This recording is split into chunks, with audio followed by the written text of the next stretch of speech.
Hello there, everybody. It is an impromptu SvenStreams on a very odd time, on a very odd day. How is everybody doing? Can you hear me? Please press 1 in the chat. The few people that have already come here, the real N-words, the real niggas. Right here, we got Bruh Momenstein here. Sam Morgano. Bread is here. What's up? Damaz. Fishman. Alice. What's up, guys? How you guys doing? 111. Pretty good. Morning. What's up? Dr. Maga G. I thought it said Dr. Maga. I thought it said Dr. Maga Q. Dr. Maga Q would be one of the cooler nicknames or, usernames ever. I'm drunk, by the way. I should say this. I fell off the wagon. I'm drunk. And, yeah, I can't handle my alcohol anymore. So this is going to be a mess, probably, I think. I didn't have alcohol for 3 months. Whew! I'm drunk. Ho! Ho, ho, ho, ho, ho. All right, so yes, we're going to be doing a very drunken, wacky stream. I'll tell you guys all about it, what the point of this whole thing is, because I went to a crazy demonic festival in a cemetery, effigies being burned, crazy ritualistic psycho shit. I drank some spirits. I saw some spirits, I encountered spirits, and I drank some spirits. So now I'm here to talk to you guys about it. But yeah, we're going to wait for some more guys. Oh, I said to JT, we'll wait for 20 guys to be here. I guess we already hit that mark. Nice. Should we just do it, JT? Who gives a fucking shit about any of this stuff anymore? Let's fucking do it. Let's fucking just do this whole fucking thing. What do you think? Sounds good. Should I do the whole... I'm ready. Oh my god, I can't believe this. Should I do that? Yeah. Yeah, I'll do it. All right, I'm gonna fucking do it. I'm gonna fucking...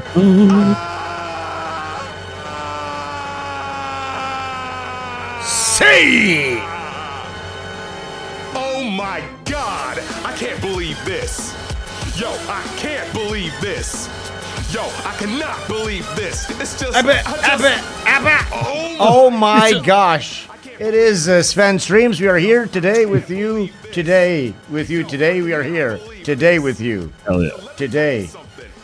Whew. Hey JT, how are you doing? Because I'm really drunk right now. How are you doing?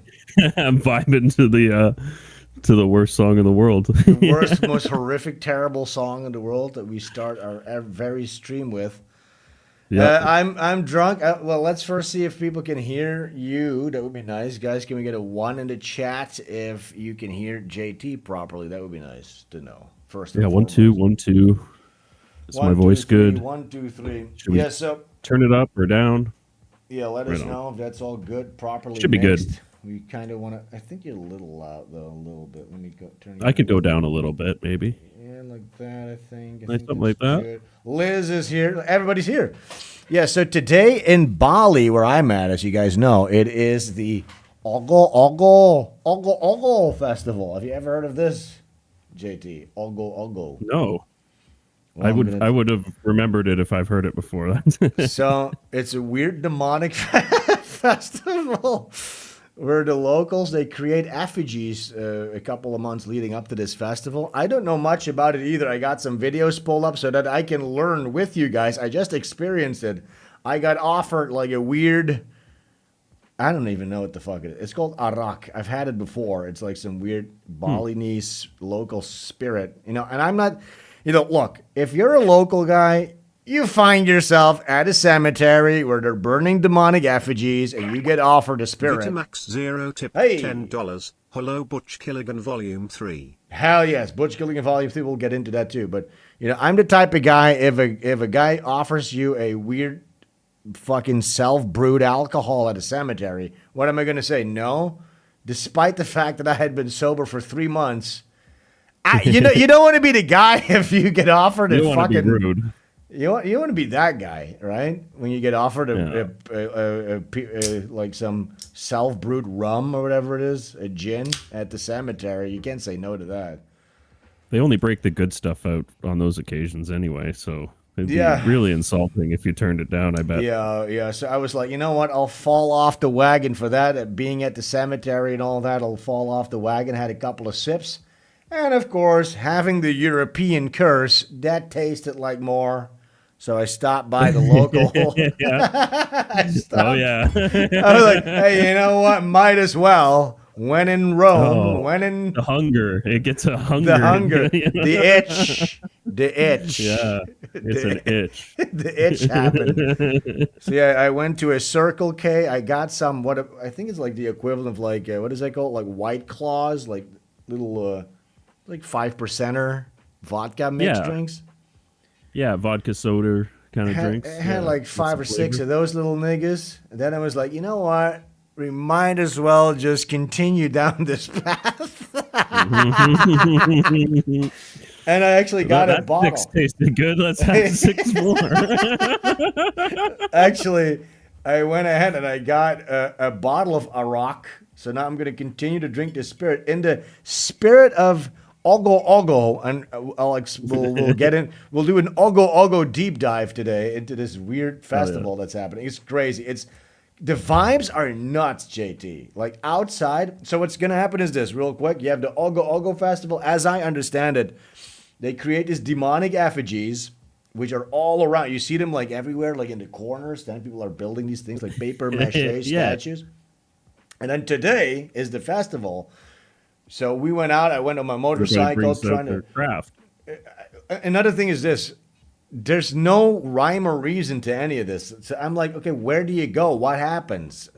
Like, it's just such chaos. The funny thing is this. At a certain point, I arrived at a spot where you could view the Ogo Ogo stuff, and there's a clearly American Israeli girl. Curly hairs, hook nose, big ears, Jewish as fuck. Jewish American princess. And she's saying this.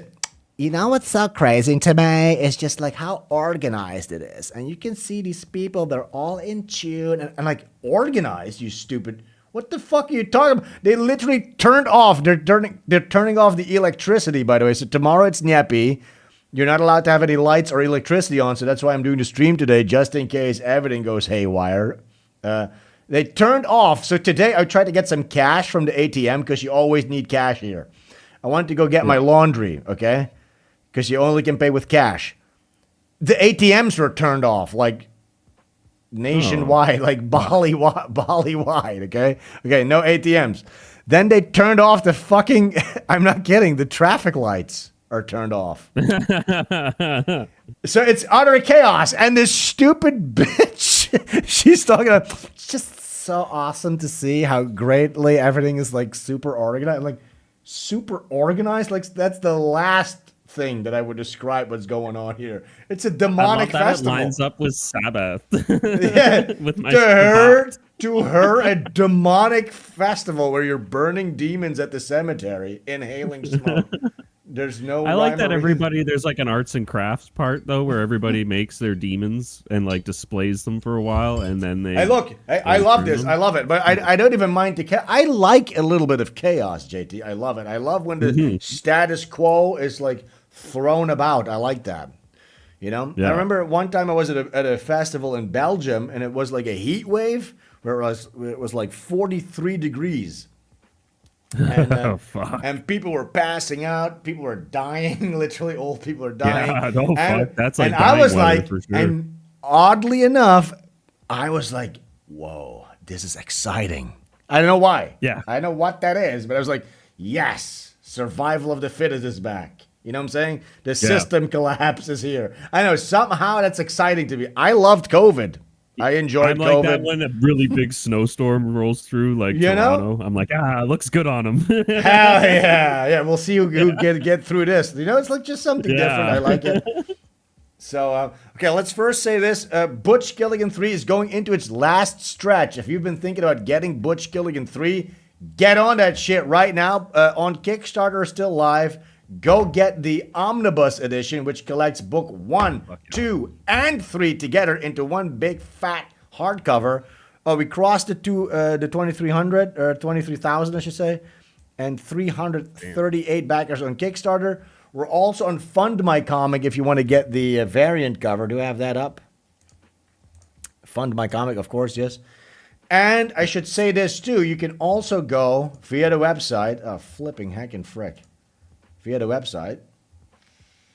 if you're on ButchGilligan.com and you haven't read Butch Gilligan yet, because I heard, basically, I'm starting to learn a lot more about like comic book, indie comic promotion, stuff like that.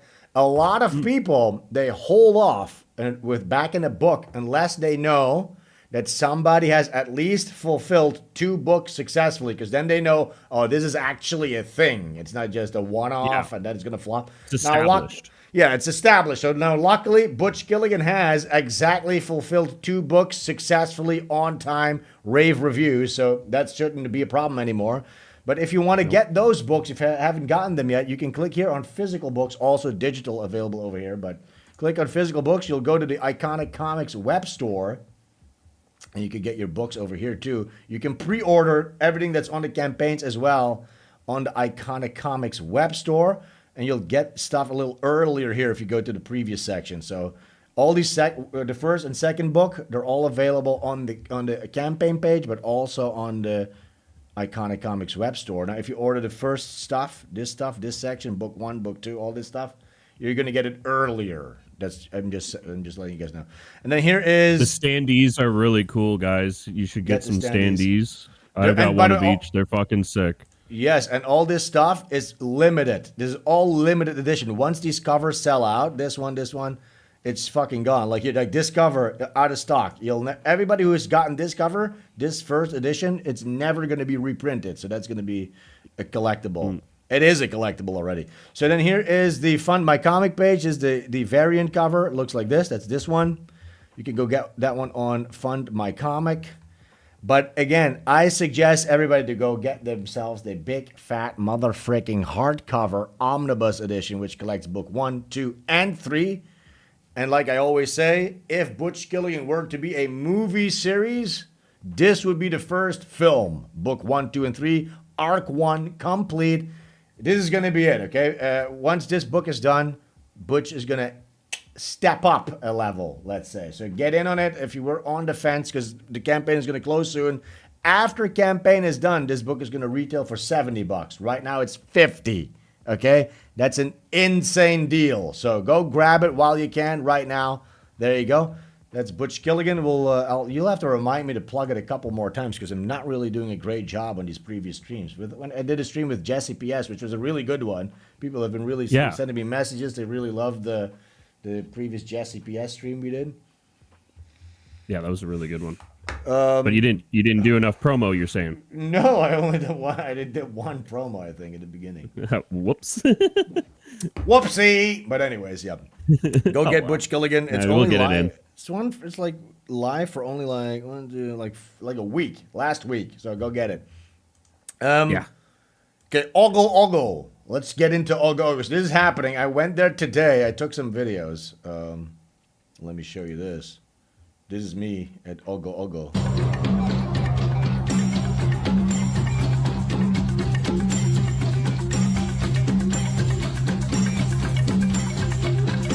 This was super hot. So we got to that area. Oh wait. So we got to this area, and again, there's no rhyme or reason to anything, so I don't know what this Jewish lady was talking about, okay? So you have these giant effigies, okay?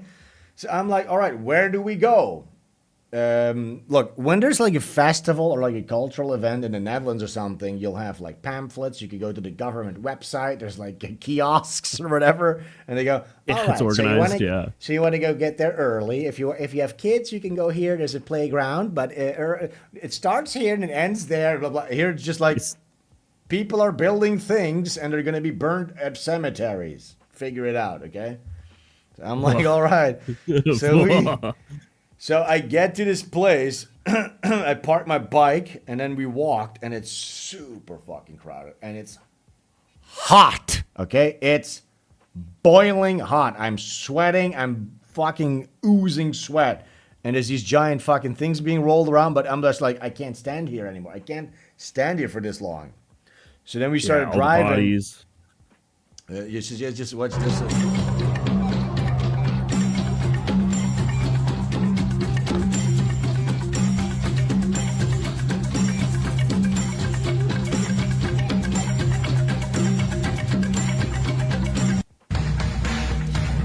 But yeah, then we arrived at this spot right here. So this was a lot more breathing area. People were handing out little cups of booze, of arak, as they say. And they're burning these effigies. And there's a lot of cool... So that's the cool part about living here. Basically, the past couple of weeks, driving around, you see, like, the locals. So I think the way it works is, like... And we'll watch a video about this, because I want to learn about it, because I have no clue what really is going on. I'm, like, in the middle of it, you know what I'm saying? But there's, like, they're building these effigies, and they're really good. I can't even believe they're building these. Because it looks bad. They look, quality-wise... better than the paper mache parade wagons that we would build in my town for Carnival. You know what I'm saying? They look for sure way better. So I don't know how they're doing this. I was like asking, like, so it just so happens that every like little community has like a genius like sculptor. Like I can't believe this. I'm like that. Yeah. I was asking, like, they're not printing this in China or something. There's no like, this looks too good. But all right then. Anyways. So that's so cool. Handmade, yeah. It's crazy. So yeah, this is where I started drinking the Arak spirits, and these things they're parading them around, and then they bring them all to like the different cemeteries, and that's where these effigies, these demonic effigies, get burned. And then today at 6 a.m., which is a couple of hours from now, for where I live, the electrical grid. Well, they don't turn it off, but you're supposed to. So my landlord came over this morning. I was still sleeping.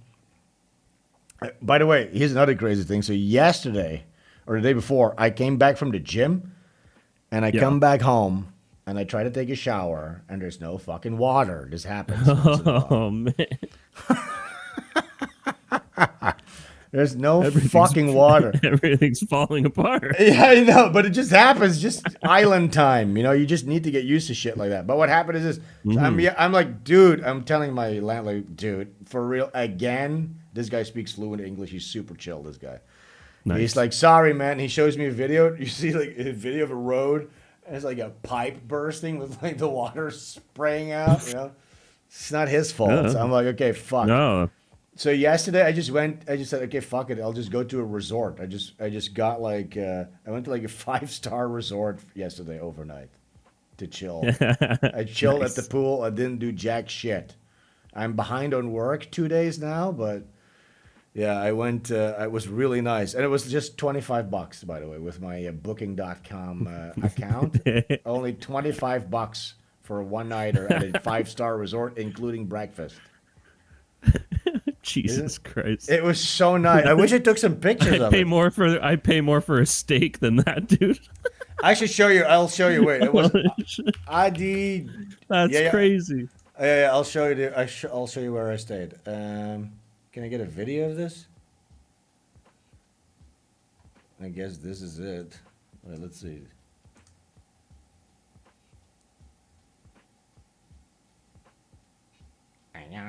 This is where I stayed yesterday. There's no audio, I guess. Here it is. Look at this. Look how nice. 25 bucks. Yeah. 25 bucks. Yeah. This is. I was next to this pool yesterday all day long, chilling. Hell yeah. It was really nice. Just moved into a resort then for some water. Fuck it. Yes, for real. And it was just 25 bucks. Again, I need to say, I want to make sure. Shitty steak. I want to make sure that I'm not like Andrew Tate, who's going, oh my God, look at me being luxurious. No, I'm getting good deals, okay? I'm getting good. How much more likable would Andrew Tate be if he's like, yo, if you want to go to Dubai, here's a good tip. You can get a really good deal on your flight. Like, that would be much more nice and not so much more likable. Right? Yeah. Not as braggadocious. It's very white or like Scottish to be like, or like, I forget what, there's like a few Europeans they love getting a deal. That's the getting the deal.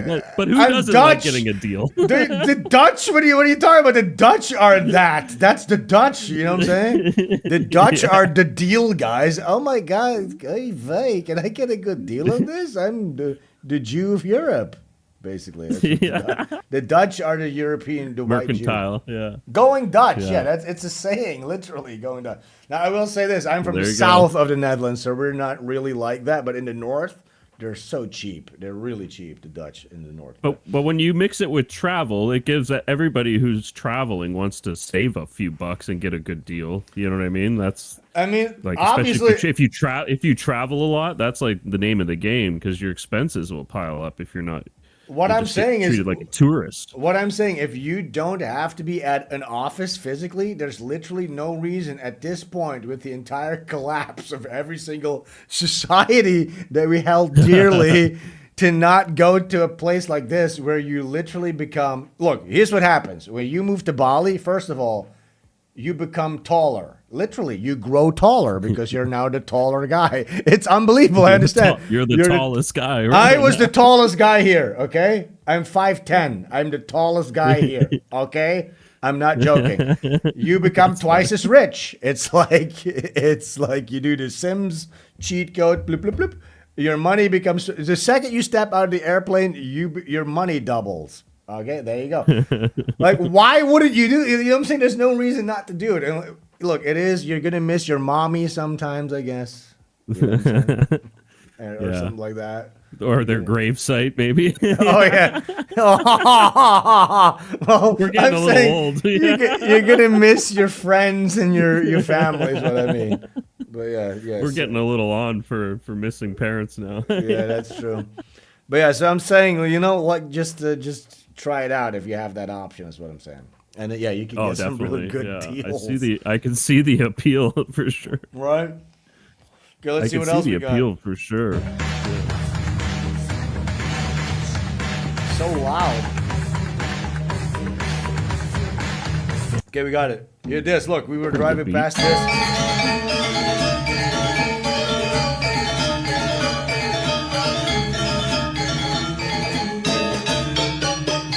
What a crowd.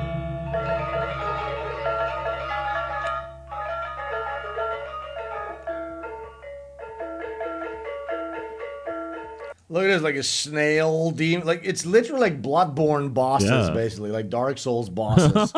You know? It's really fucking sick. I saw one. They cut down a tree. Fuck, I don't know if I have pictures. It's like a literal tree that they made into like a demon. And there's like an old priest man sitting underneath it holding a dead baby in his hands. I'm like, what the fuck? And this is something that you just see. I went to do groceries. All of a sudden you see this. It's just so interesting. You know what I'm saying? There's wacky shit happening all day long, you know? Yeah. Yeah, it's just interesting. You don't see that stuff every day. That's cool. It wakes you up. It's like, oh, wait, what the hell is happening here? Just odd shit.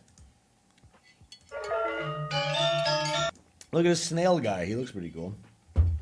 All right. Oh my God, I'm getting so drunk. Huge parade.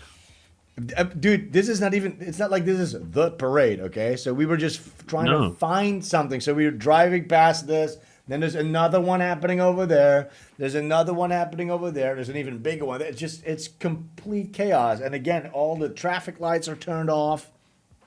And then in a couple of hours, everybody turns their lights off.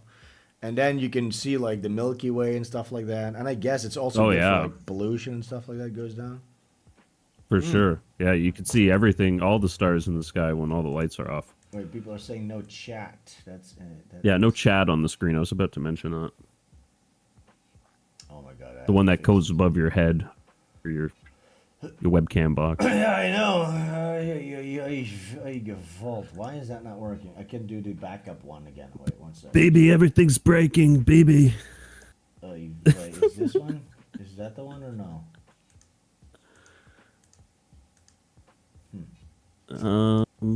Interesting. Oh wait, let me try this. There, it's coming up, I think. Chat is disabled for the live stream. One sec. Bread says, we have been censored. Boom. Yeah. Boom. You guys are currently being oppressed. No, you're here. You're there. No more oppression. There you go. Congratulations, the oppression ends now. It ends now. You guys are back. I don't know why this stupid fucking... Beautiful. I suspect Ashley Butterfield has something to do with this, but I'm not gonna... It's all Ashley's fault because he's not here today. I sent him that link, and he might have fucked something up, I think. But okay, whatever. I'm not even going to speculate on that one. Okay, let's see. So Ogo Ogo. I want to know what it's all about. Let's see what this Ogo Ogo thing is about. Oh shit! Now it's opening here. Flippin' H. Let's see this. Here it is. Ogo Ogo. I think this is one of those ones that I saw. This with this Demon Festival of Bali. yeah, the demon. How sick is that? A demon festival rules, don't you think? Demon festival. That is really cool. $5. Thank Do you. you know how copper wire was invented? 2 Scotsmen fought over a penny. They pulled it like this. All right. Yep. Pretty good. Pretty good. Look at this shit. Bali, an amazing island where they believe as much in good as in bad spirits. Today I will take you along during the Hindu festival known as Ogo Ogo. Can you guys believe that I am here right now? Isn't that crazy? That's pretty far out. Isn't it nuts that I've been here for This over a festival year takes now? place a day before Yeah. Balinese New Year. It's unbelievable. On the I other can't side even of the believe world too. It's so Festival is crazy. fucking to nuts. entertain the bad Look at his spirits so tits. much that they will Big old leave the honkers people on that alone demon. after. Big old fucking yam Demon bags. demon milkers, we're gonna call them now. And Nyepi, which they celebrate in extreme Oh my god, silence. this rock is The so bad strong. spirits won't disturb them during that holiday. She had demonic-sized honkers on her. To scare Demonic-sized away. big Bamalams. The next item on Nyepi that there are no Ooga people or booga islands Bamalamatanes. disturbed or visited. Ogo Ogo. yeah. A lot needs to Two be big done. giant Ogo. Ogo Ogos. That's why But yeah, this huge exactly. event 1 takes and 2. weeks, Ogo maybe Ogo. months. During those months, they make enormous and creative demons and monsters, which symbolize cool. the bad spirits.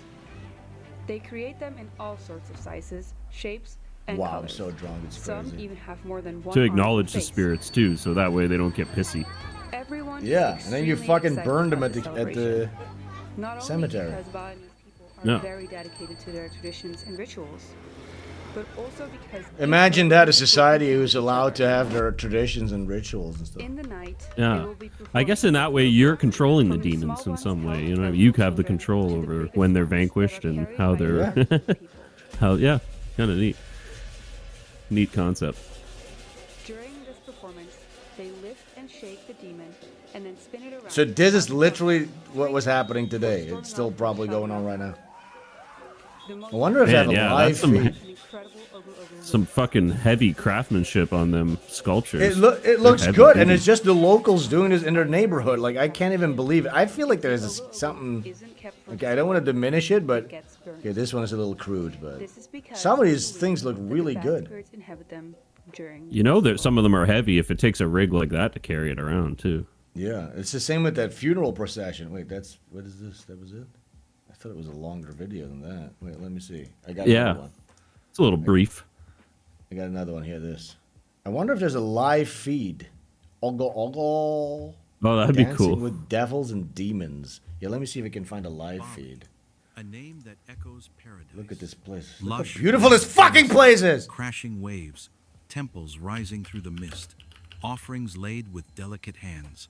A land where the sacred breathe through every Oh, they do vein. have live feed. Wait, let me see real quick before we watch this. Pakai data Here's the live dari, feed. smartphone. Apa namanya? agar Apa masyarakat sih Bali namanya? khusus Hell yeah. melakukan ibadah selama Nyepi. This is Selain itu happening juga right now, like a ada couple pesalang of 100 dimaksudkan meters untuk away from my house. berjaga di Oh, look at this kampung guy. He's like desa fully Kabupaten Kota articulated. Bali. Furby, Yeah, look at that's this. It's a Terutama di fully tempat wisata, There he is. biasanya Furby is here. pelanggaran Nyepi Furby is paling fully banyak articulated. ditemukan di tempat wisata Oh my god, look at that. It's a karena black sun. masih banyak beberapa, Kali Yuga. turis mancanegara Yeah. yang memahami bagaimana I bet that you're going to be seeing a lot of swastikas and shit like that too. Bepergian, dan tidak boleh melakukan aktivitas apapun di luar rumah. Baik, terkait dengan I lembaran don't think we umat can really Muhammadiyah, understand. umat Islam Muhammadiyah akan They have, like, menggelarnya pada phone tanggal app, 20 Maret 2026. merchandise stuff, Lalu, tie-ins pada to tanggal this 19-nya, demon festival. Tentunya akan dilaksanakan malam takbiran. Oh my gosh. Look at this. Look how fucking huge that thing is. Holy shit. Look at that. Fuck, it's massive. I was gonna say I said it's probably good for pollution to have all the lights off for one day, but if they have to burn all these fucking things, I don't know if that's really that kind of great. offsets itself, but whatever. just a bonfire party one day a year. But imagine how fucking evil and psycho it kind of is to go, because imagine this. Like, I always in the West, the way we have started to deal with like death and like funerals and stuff like that. Imagine if we would imagine bringing this thing to your local cemetery and burning it. With like the nice. With like ruin the nice grass that they keep there. Yeah, I know. But imagine it's like music and you're burning giant demons in the cemetery. That's sick. That's fucking awesome. You know what I'm saying? That's fucking sick. Using that, you just like set the whole rig down on a bunch of headstones and light it on fire. Yes. How crazy is it? But I think what they do here too, because there's a cemetery close to here, and every time there's like a ceremony, I can't get through traffic there. I think, and I don't know, I'm not 100% sure about this, but I think they bury the people for a little bit, and they put like the little Balinese umbrellas there in the graves. And then I think they dig him up, and then there's like the annual or by like every 3 months or whatever. I don't even know, and then they burn everybody. Everybody gets burned, you know? That's what I think. They're not permanently buried. They exhume them and then it makes sense. Them, yeah. So they put them in on an island. It would get a little expensive if you did that. The real estate for graveyards isn't cheap. We have a similar problem in the Netherlands. The Netherlands, very tiny country, and then with all this new wave of the new Dutch from the Middle East coming in, they want permanent plots. You know, because I don't know if you're a white person, if you think that when you get buried, if you're still debating this whether you want to get cremated or buried, you rent your plot at the cemetery. You know what I'm saying? Maybe for a couple of maybe 10 years or something like that. You know what I'm saying? And then they exhume you or your bones through like the soil erosion. You're not going to be... If you go to an old grave and you stand there and you weep in sorrow for the fallen, that person's not there anymore. I don't know if I need to tell you that. You know what I'm saying? That person, his bones are over there mixed with that guy's bones. You know what I'm saying? He's not really literally down there anymore. I don't think. It depends on how old the grave is, obviously. You know, if a couple of years, he's probably in proximity still. But yeah, what they do is they'll dig you up and they'll throw you in the garbage bin and then they'll put a new guy in there. So it's never really that permanent anymore. It used to be, but it's not anymore. So you might as well just get cremated, I think. Oh yeah, especially in that circumstance. Yeah, where I am, it's still traditional graveyards. We still got, but it's like space is not fucking. We got lots of space too to go around. Of course. For now. Yeah. In the Netherlands, there's no space. So yes, you get. We haven't even built up yet. Like you guys built up and wide and all in stone. You know what I mean? So it's established. What's there is there. And now we're gonna move into like a Benelux, Belgium, Netherlands, Luxembourg, mega city or whatever. Remember that fucking plan that they have in the EU? Yes, there's this plan. No, I haven't heard of that. That's crazy. Yes, yes, it's gonna be Benelux mega city. So what they started doing is this: they came up with the CO2 tax, right? Which is ridiculous in and of itself. That literally is a. This is one of the concepts that those evil bastards. What the fuck, man? That's one of the things that it was the impetus for Butch Gilligan, by the way. So yes, they put a tax on it's on breathing. It's CO2. You breathe in oxygen, you exhale CO2. Now that's you're gonna get taxed on that. Plants rather enjoy CO2 a lot, by the way. And that's the fucking crazy part because they pretend it's for the good of nature. These fucking psycho. That's what they say. It's the green. That's what's so dystopian about this whole thing. They're just lying in your face. Like when I grow weed, I literally do it in a sealed environment with an air conditioner, and I burn gas to create additional CO2 because it makes the plants grow way I better. know, but they say, So and then you have other political parties who go, look, this is complete bullshit. They say, no, it's going to forever change the makeup of the Dutch nature and stuff like that. It's like, yeah, who gives a shit? Yeah, it's going to be greener and better and more plants. You know what I'm saying? But anyway, so what happens then? Like cows, they emit a lot of methane gas and stuff like that. So they basically, it was like taxing an attack. farts. That's taxing farts now. Is what Yes, they're doing. they're taxing farts. So what they started doing is they started making it extremely difficult for farmers to maintain their farmland, and it was literally like a deal with the devil, where they were like, okay, look, either you sell your farmland now, and we give you like a commission. Literally, they forced farmers to sell their land to the government, basically. Ugh. And a lot of farmers, they fell for this because farmers were being driven to suicide. Basically, it was being made so. Oh difficult. yeah, and the debt they carry a lot of the time is huge. Yeah, from and year then to year, sometimes they're not always in profit. So the government started to, because most of the Netherlands is farmland. So the government started to gobble up this land, and now they're gonna build like a fucking migrant housing on there. The Netherlands basically is. The upper class is they're moving out, they're leaving because they're being taxed 36% under unrealized gains. Can you believe this? So we have a gay homosexual prime minister right now, literally, who's a communist, and they introduced a 36% unrealized gains tax, which means if you have stocks or crypto or anything that's like speculative and you're up, now you need to pay them already, even though it's like not even yours yet. Like, I don't even understand how this works. Honestly, it's so crazy, and how complicated it really is. Even. So we've gone from now in this discussion, the government has gone from taxing you for breathing, taxing cows for farting, and now they're taxing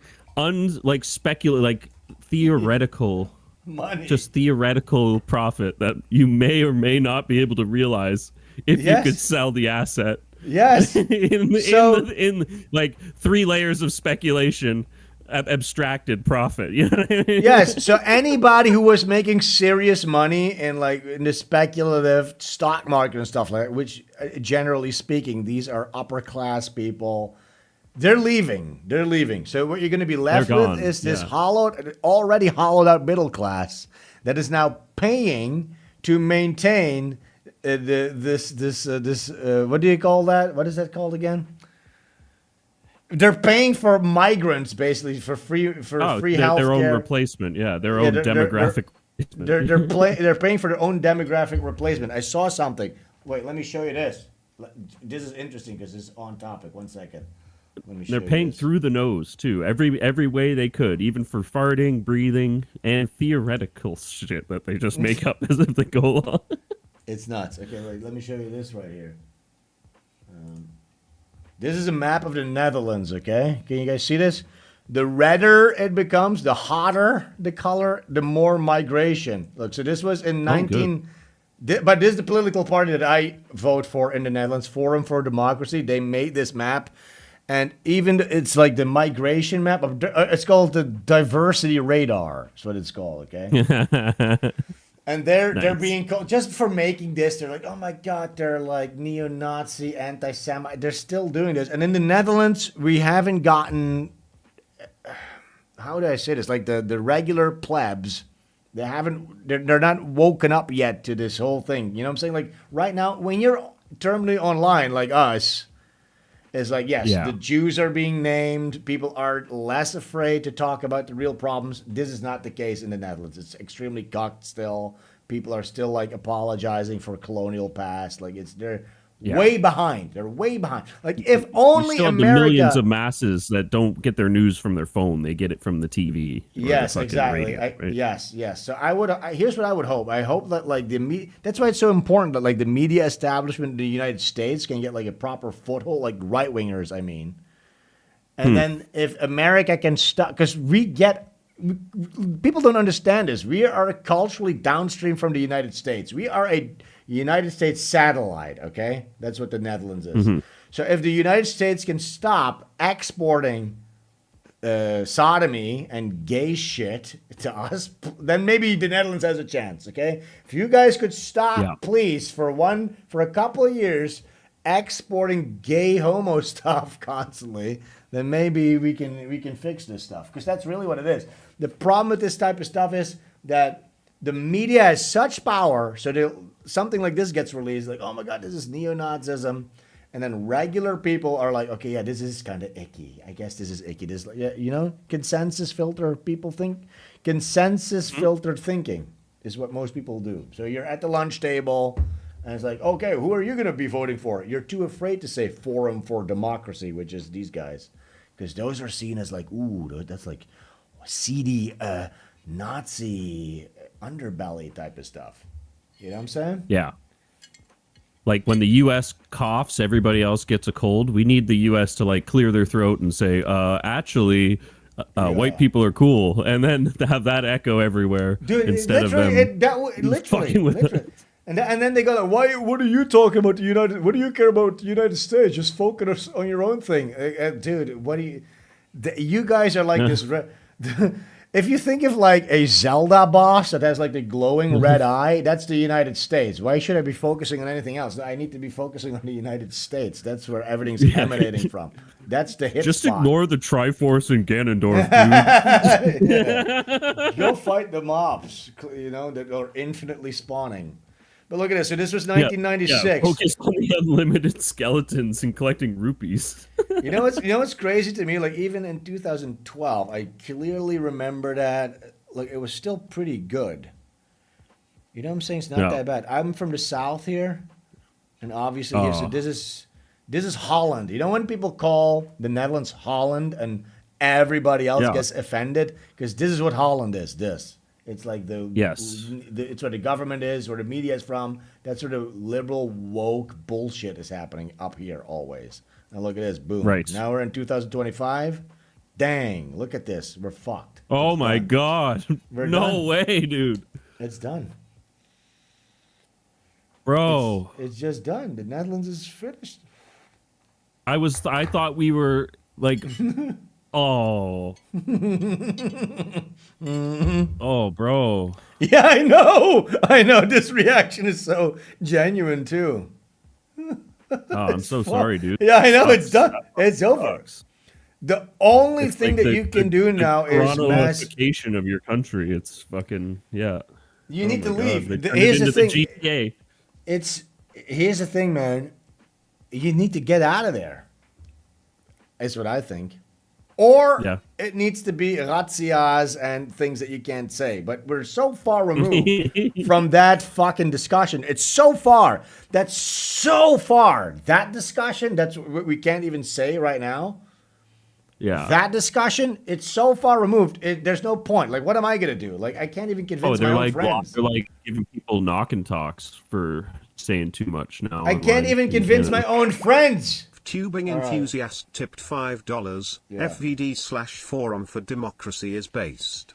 All Dutch voters in chat must vote for them and tell their friends to vote for them, even if they have to bully them. Ja21 are gay, anti-racist cucks. I'll tell you this. Migration now. Vote while we still can. To the very last white man. I've gone so far. I even said to my friends, like a bunch of my friends that have like kids. A lot of them have daughters, which is weird. They all got daughters. I'm like, and I literally said this in the group chat. Hey guys, you see this? Your daughter. I literally said this. I said, all your daughters are going to get raped by black people. It's going to happen. It's not an if. It's a when. It will happen, and you will be responsible for it. And I'm gonna laugh in your face when it happens. You need to start getting your fucking head out of your ass and start voting for Forum for Democracy, or your daughter will get raped. That's at the point where I'm at right now. Your daughter will get viciously raped to death if you don't fucking finally get your stupid head out of your ass. But again, another thing is the problem is bread and circus. They're all doing fine. They all have pretty good jobs. You know what I'm saying? They're doing good well enough. They can go on a holiday. Little, but they don't know what it's like to be like a common person, right? They haven't even like had a look at what the average life is like in the city now. You know? And it's just like, if you're like fairly well to do, life's still fine. Sure, you know what I mean. But, like, yeah. Look, life is fine. They can't think outside that. You know what I mean? And they can't. They can't think ahead. You know, they can't think ahead. It's like, look, yes, because it is difficult psychologically if you're not suffering, and people go, "Dude, we're suffering. Look, we're suffering. Things are bad." And they go, "I don't feel bad. Like everything seems kind of chill." I don't feel like this guy must be lying to me. Like, they don't feel it. It's not. It's not there. They can't look ahead. Yeah. So it literally is just like. It's useless. It's impossible. So the problem, and look, it is all Shylocking mind games. It's all magic tricks. It's all fluff. It's all bullshit that's keeping everybody shackled from doing anything. It's not. They're under a spell. They're literally asleep, and you can't wake them up. I can't wake them up. You can't do it. It's impossible to wake them up. So. They just go back to sleep, most of them, if you do. Even if you could get them like with like the Epstein stuff, and for instance, it's like so cut and dry. And you're like, look, see, I was telling you the whole time, and you always said, that's probably not real. And then now look, it's real. But and they go, yeah. And then the next day, they just forget all about it. Yeah, but RT says tell them to look at UK, France, Germany, Norway. You know what I'm saying? It's daily grapes. But then they see that on a TV screen. It's a complete disconnect. They see Marvel movies on that same screen. It does not connect. It doesn't connect. Nothing's happening. No. TK says, Sven is delusional. Life is great. There's a new Marvel movie coming out, and there's a new special burger at McDonald's right now. Yeah, this was another thing, dude. I saw people. I love the burger. I want to break my glasses in half. There was people still like going to, like discussing the ins and outs of like the Oscars, you know what I'm saying? Like what are we, fucking Red Bar? You stupid goy retard. You're upset about a couple of Jews giving each other awards about who made the best tranny propaganda. Okay, so you have a couple of Jews invented a festival wherein they award each other for making the best fucking goy slop tranny propaganda, and then you, as a stupid goy, are like, I felt like the other goy slop propaganda deserved a gold Jewish statue more. I liked last year's circle jerk a lot better, to be honest. I mean, this is literally what the fuck is happening, and what are you gonna do? I mean, we can't do it. It's done. It's done. We are so beyond. It's so fucking cooked. Finished. It's so cooked. It's man. So cooked. It's so bad. I don't know what to do anymore. Guys, I don't know what to do. I hope you don't tune in here for any answers, because I've tried everything and there's just nothing. Yes, the Oscar Oscars. was like a famous pedophile who did like the most heinous shit and got away with it.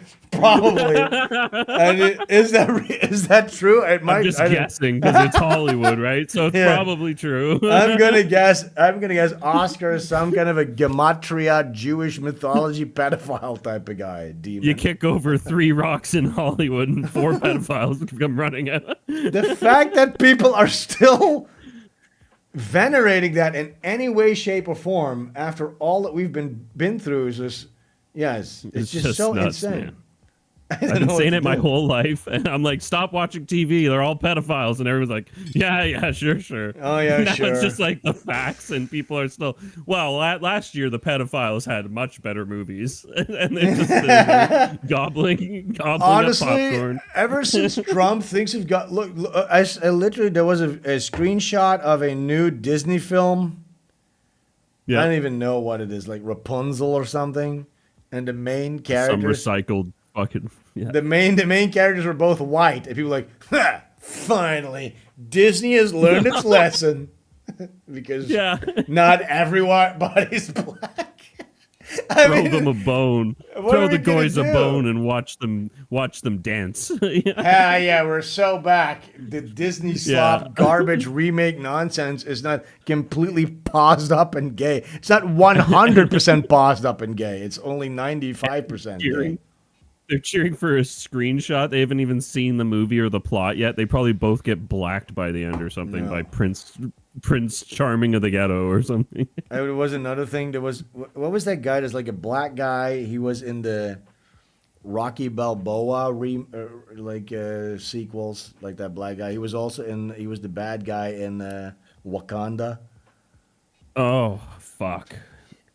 I saw them. They were going Michael B. Jordan. They were going crazy over this guy. Oh, yes. It's a miracle that I even know this guy's name because I've never even seen a single movie and nothing. It's crazy that I know this guy's name. But he was like, after the Oscars, he went and had dinner at a McDonald's, which is completely calculated for the photo op, you stupid cunts. And they just fall for it. Yeah. They're like, oh my God, look at this guy. He's so great. Like, what are you guys thinking? What are you guys thinking? Like, how stupid are you? Yeah. You believe that? Can you believe that he actually just went to McDonald's? His manager totally didn't organize this photo shoot. I can't do it anymore. I don't know what to do anymore. It's so cooked. The media keeps people dumb, though. The media used to be a lot more cynical and shit, and but it was just they would just not talk about certain issues. Now they just are just a goy slop machine to feed the masses of retards. Yes, and they were just like, you know what? Why have any nuance? We might as well just hire all these blue-haired, retarded, transsexual Karens to do it, because you don't even need good storytelling anymore, because these stupid goy, they'll gobble it up anyways. We have enough of them now. We can live off of the farm of dummies we have. Why try to even titillate the people that have a little bit of intellect and just keep them distracted? Because it was like, look, just eat. Star Wars was good goy slop. People go like, oh, I wish we could go back to the era of like when Star Wars came out in the 70s and 80s, back when movies were good.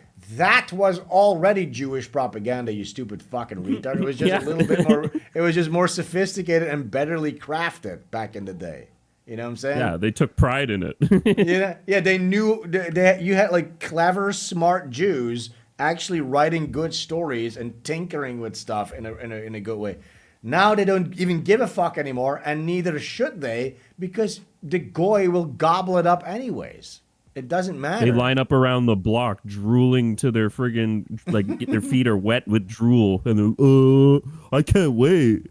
You know what I mean? Now, if you want anti-goy slop, go get Butch Killigan, please. See, this is how you do it. So go get please back Butch Killigan. He's the last white man in a neoliberal society. This is a survival guide for the modern cis white male. Go get Butch Killigan 3 Tainted Veins. If you have not gotten any of the previous books, you can go to the Iconic Comics web store, get the previous ones, or go on the Fund My Comic, get the variant cover. But I again recommend you get the Hacking Freaking Arc 1 hardcover omnibus, which collects books 1, 2, and 3. Upgrade your pledge on Kickstarter to get this book. You got to do it. Support Butch Gilligan. This is going to be the greatest story ever told. It's not gay. It's extremely based. And I actually know what I'm doing. I am a very sophisticated storyteller. Tubing enthusiast tipped $5. I don't think that Europe is lost. I have a lot of hope. Remigration is a major talking point among the nationalist right and their parties. Liberal boomers are dying. The youth are far right, even in places Jews buck broke like Germany. They also hate the Jews. I mean, we're a long way off. I don't want to blackpill, but look, have we gotten out from the brink of destruction before? Yes, but I don't know about this time, man. I don't know anymore. I hope so. Not with the drones and all the tech they have now. I think they're just finishing up. Finishing up. I think this is going to be World War III is what I think. That's what I think. And I think a lot of they're going to get rid of a lot of the strong, capable men of Europe that way too. They're going to send them to the meat grinder. A large percentage of them. It's going to happen. There will be a ground invasion. People are saying it's over. Either that or they'll just let them die off. They'll die off in 100 years anyway, right? So it's either or. It's like a siege, a long-term siege, but in the short term, people, everybody that I talk to says, no, this war is going to be swift. There's no goddamn way. This war, Iran has to go through regime change. That's what the prophecies are foretold. You know what I'm saying? Yeah, they're going to spend a gajillion dollars. What do you think? So sure. the Jews have forced their prophecies into realization over 2,000 years. You really and don't now think they're going to go do like, it again? No, but they've been doing it for 2,000 years. They're this close. Yeah. The red heifers have been fucking sacrificed. Everything's going according to plan. And now they're going to go, you know what? Let's forget about this whole fucking ancient. Let's forget about these protocols and all this stuff. let's just all, you know what? Let's just get together and just be peaceful. Cancel it, guys. You know what? I don't even like the way it looks. Rip it all out. That's not good. Yeah, maybe one billionaire will do that, but not a collective cult of them that's been doing it forever. There is going to be a ground invasion, regime change war in Iran prolonged. It's going to fucking happen one way or another. It's just going to happen because that's what the prophecy has foretold. That doesn't mean that I believe in God. I mean, there's very powerful demon people that believe in this bullshit. And they believe in Gog and Magog. And they're going to make it happen. They will make it happen. Yeah, they believe that Gog and Magog must fight to the death, and then we will rule over the ashes. We will rule over the ashes.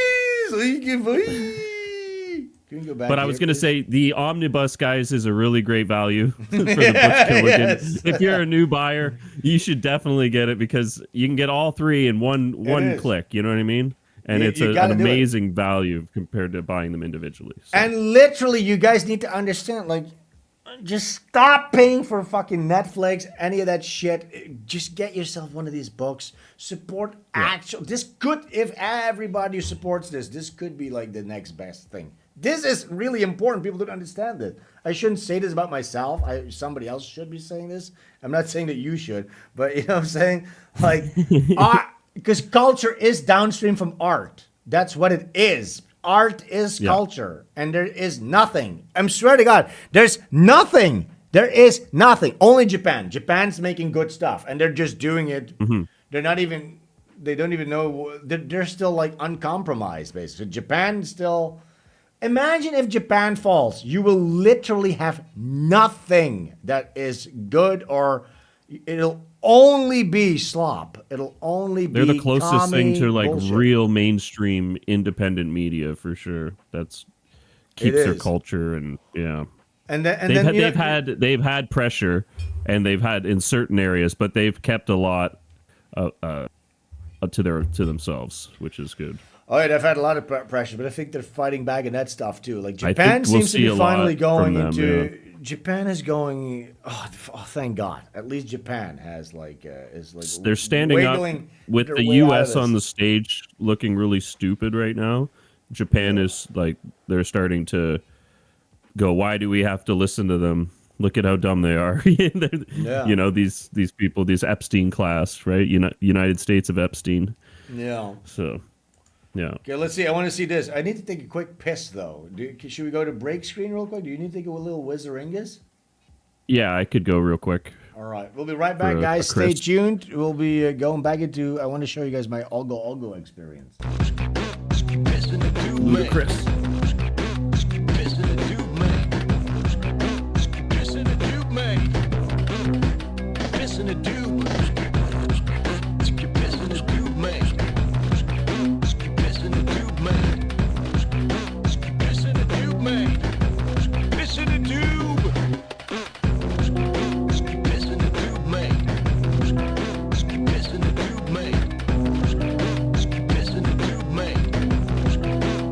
Listen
And guess what? We are, in fact, back. At least I am. Is JT there? I'm back. Okay. There you are. Hey, guys, can you guys hear us? Please press 1 in the chat. We always got to check, double check.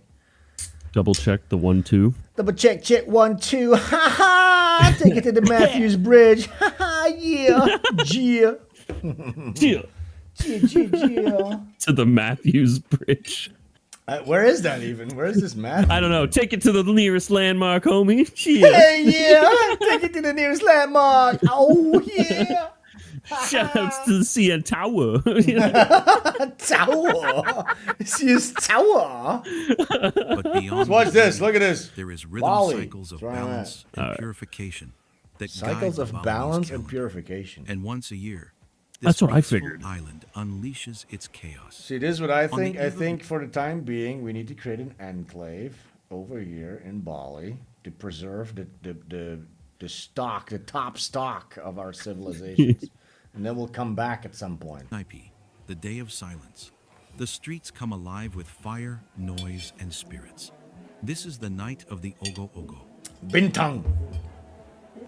In Ubud village, the anticipation builds. The Ubud parade is among the largest in all of Bali, and it is renowned for featuring the most artistic and sophisticated Ogo Ogo from the island. Visitors arrive early, locals, so expats, busy. travelers from every corner of the globe, people from Asia, Europe, the Americas, they gathered here, together, under the same sky. They need to make it this Children on fucking shoulders, global elders in homo ceremony thing. clothes. Yeah, Phones it's at like the settle ready. down. You're making it gay now. Yeah, and it's literally, by the way, if you drive past temples, I'm not allowed in there as a white guy. You know what I'm saying? Hell yeah. I guess if I really wanted to, I could force myself, but I don't even want to. It's like, why would I force myself upon them? That's my instinct. You know what I'm saying? Yeah. I see them in their temple doing their thing, and I can enjoy it from the sidelines. I don't want to force myself upon that. You know what I'm saying? I don't know. I'm here to Eyes, take part in scales. everything you do and impose. Music's a little loud though. Can you guys turn the music down a little bit? And please, can we change this up a little? They Everyone is make like waiting. Jewish complaints about their pieces. dishes Yeah, and can you send imagine? them back. Could you cook this a little more for me? Oh my god, these demons you guys are making, look, it's all fun and good, but can we get a brown one in there, please? At least once? Can we get one brown demon in there? Can we get Some one demon gay? diversity. Is it too much to Yeah. ask? Is it too much to ask? Get like a gay demon in there, and like one with some bigger lips. Can we vasectomize these big demon tits, these Ogo Ogos? Can we see at least one? I want to be seen. I want to feel seen in this Southeast Asian demonic volcano ritual. I don't feel seen coming here. Okay. The Can there jugs be are some great on that vasectomy demon. scars? Yeah, I'd like But to see a some little more- chest hair, is that too much to ask for? A I want to tranny see demon? Can we please? vasectomy scars on that, and I want to see some cutting marks on their arm because I don't feel seen enough. So I wish you tonight to show you tolerance and be careful with the children, with the older people. They already have to and be also English, your pocket. speak You English. never know. Can we ask Sven to be closer to his mic? Is this Then better? They come, I'll talk towering like this. figures swaying in the distance. The Ogo Ogo Look at how carried by fucking young huge. men Look from at that thing. That's vanguard literally a local Dark villages. Souls boss. Their steps are heavy, their bodies tense, Man. but proud. That's Crowd fucking march huge. behind. It's making me sick. Volunteers rush ahead with bamboo poles to raise the electrical wires. The statues are so enormous, so wild, they could get tangled. And still, they keep coming. They keep With coming. bulging eyes, twisted fangs, and monstrous grace. the I don't Ogo believe Ogo that they're are making this designed to locally. disturb. Some look like ancient demons. Look at this thing. Others like modern anti-heroes. Each one is a symbol of the negative forces that must be cleansed. That's literally from the Eclipse, from Berserk. Yeah. The killer parasite. By the way, guys, this is a big moment actually. You read through, or you watched Berserk, right, JT? Yeah. I watched the whole thing. I'm halfway through the English dub version still. But you didn't just do the Golden Age arc movies. You watched the 90s TV series, right? Yeah, in subs. That's the best one, right? That's the best one. Yeah, that's great. I haven't even done that, to be honest.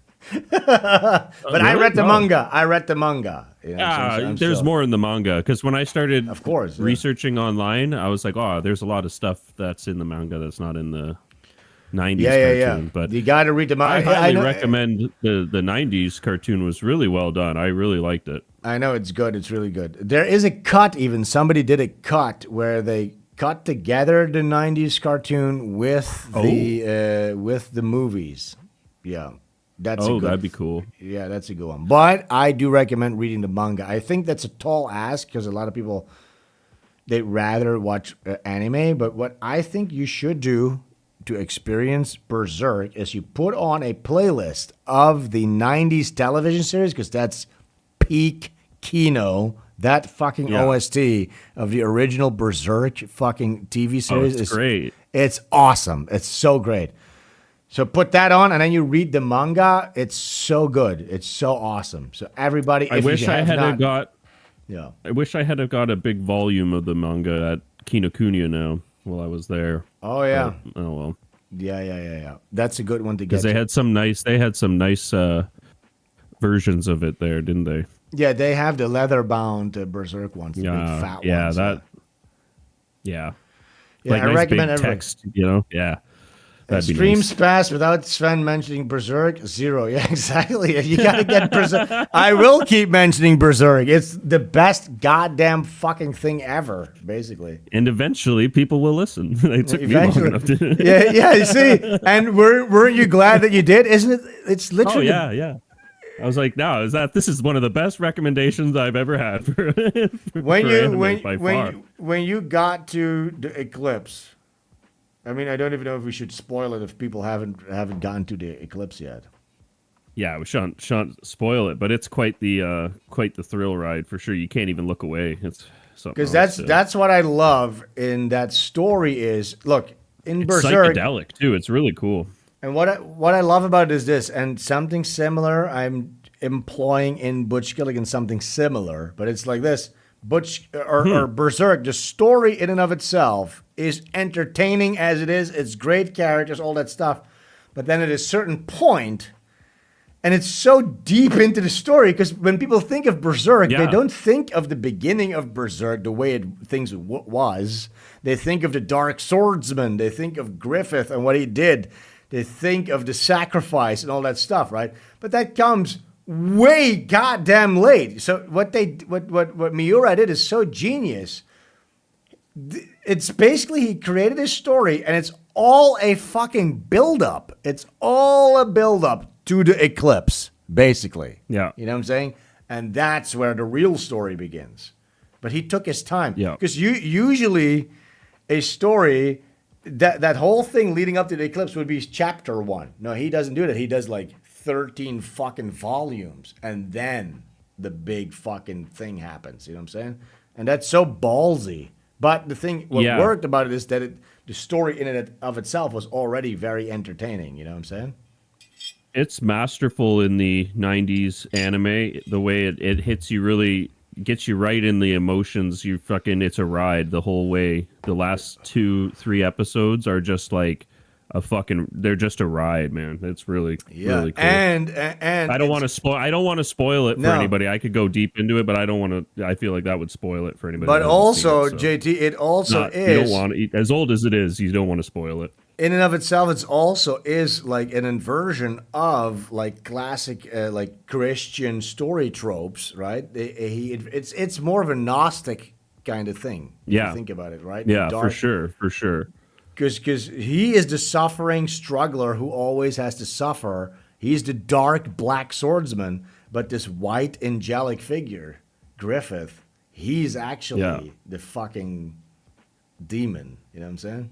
Yeah. And of course that goes a lot deeper. And there's a lot of Nietzschean philosophy in there too. The idea of evil, platonic evil. There's a thing, but you know what Miura did? He did a chapter in the manga about the idea of evil. This is when Griffith takes on his form as an apostle. Yeah. And he later on said, okay, they cut out that chapter and they don't have it in the official manga releases anymore because he felt he revealed too much of the story. So this is a thing. Right. It's very rare. You can find it online, obviously, but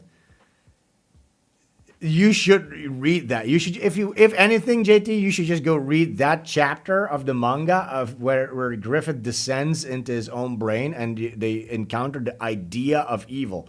It's so fucking good. There's nothing better than Berserk. So if you have not read Berserk, go goddamn do it. And of course, get Butch Gilligan, get the omnibus. It's even better. Definitely. Arguably, Butch Gilligan, probably even better than Berserk. Who am I to say? But you should probably. I could definitely see like the influence after watching watching Berserk. I could see how some of it, how you were influenced by that guy. Even though, but it's like, look, even though Berserk is like a fantasy swordsman type of thing, and Butch Gilligan is a cyberpunk action comedy, but there is definitely, I've been inspired by the mechanics of the storytelling of Berserk. Right. Exactly. Yeah. And I've learned from his mistakes because Miura made mistakes too that he said openly. By the way, you know what I'm saying? He's made some mistakes and stuff. He said, well, we don't have to get into that. Let's keep watching this real quick. So let's get through this Ogo Ogo.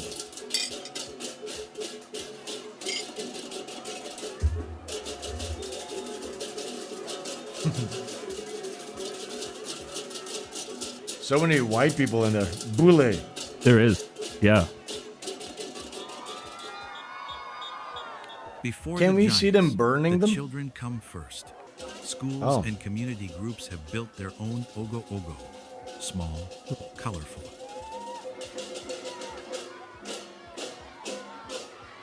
Sometimes a little shaky. Look at this guy. Some lose pieces along the way, collapse in the arms of their enthusiastic carriers. But no one minds. The crowd loves the children are proud. They've been part of the cycle, part of the story. Ladies and gentlemen, That's so cool. performance from children from Samban community. Please give scream.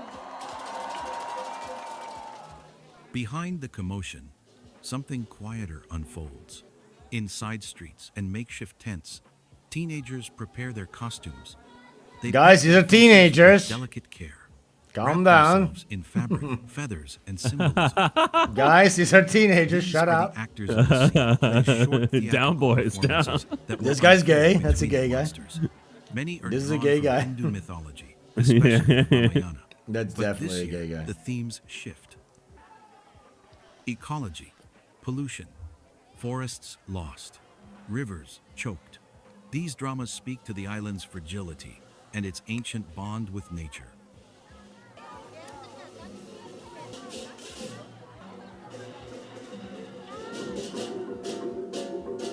The larger statues now begin their confrontations. They spin violently, lifted and dropped to startle the spirits. The crowd, squeezed tight on either side of the road, gasps and cheers. That was like a mummy. Yeah, that little mummy guy. To show the Hell months of work behind their creation. The Ogo Ogo are decorated with light. You know what their equivalent of the mummy is? And I've learned this. Even when I say the word, like chicks here, they'll get like uneasy. They're so scared of this. To me, it does nothing. Pochong. The pochong. What's that? This. It is kind of gross, but look, this. Oh, yeah. And they hop. So this is how they bury their bodies, is like in cloth. Yeah, bound up. Yeah.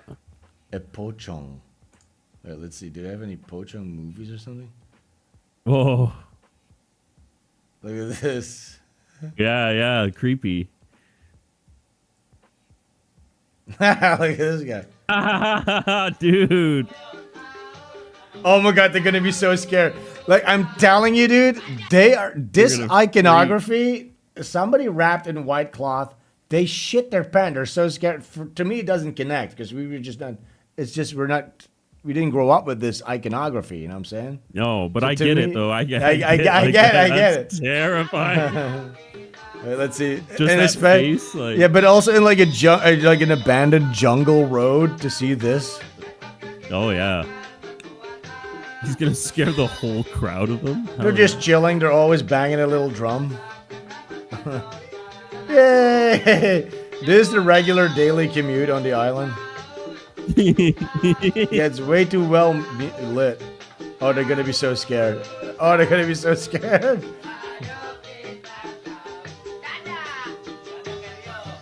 Imagine they turn left right now. Look at this guy looking at the camera. Okay, let's do it. Oh, this is bullshit. Oh, fuck off. This is bullshit. It's not real. We're just... What is this? This is real footage? The anticipation on that.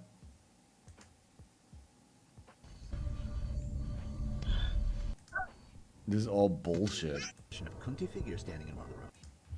Alright, I guess this is a bust. Electric eyes. Anyway. Oh, well. Oh, well. Kind of cool. Oh, good cultural knowledge there, though. That's sweet. I know a lot about these type of things. I know all the swear words and I know all the demons, so that's about it. Oh yeah.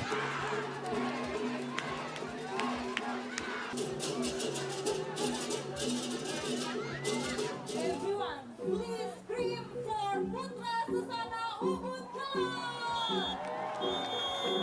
Shit, this guy.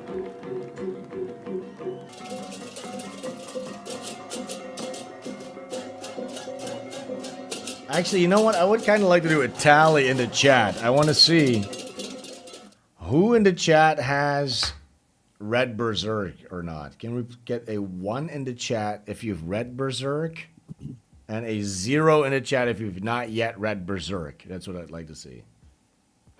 Please, everybody, if you're just listening to this, take a moment to participate in this quick. Okay, well, Liz has a 1. Yes, of course. Furby 1. Oh. Clumsy Martian 0. Ecosystem 0. I didn't think. Oh my God, there's a lot of zeros. There's more zeros than 1s.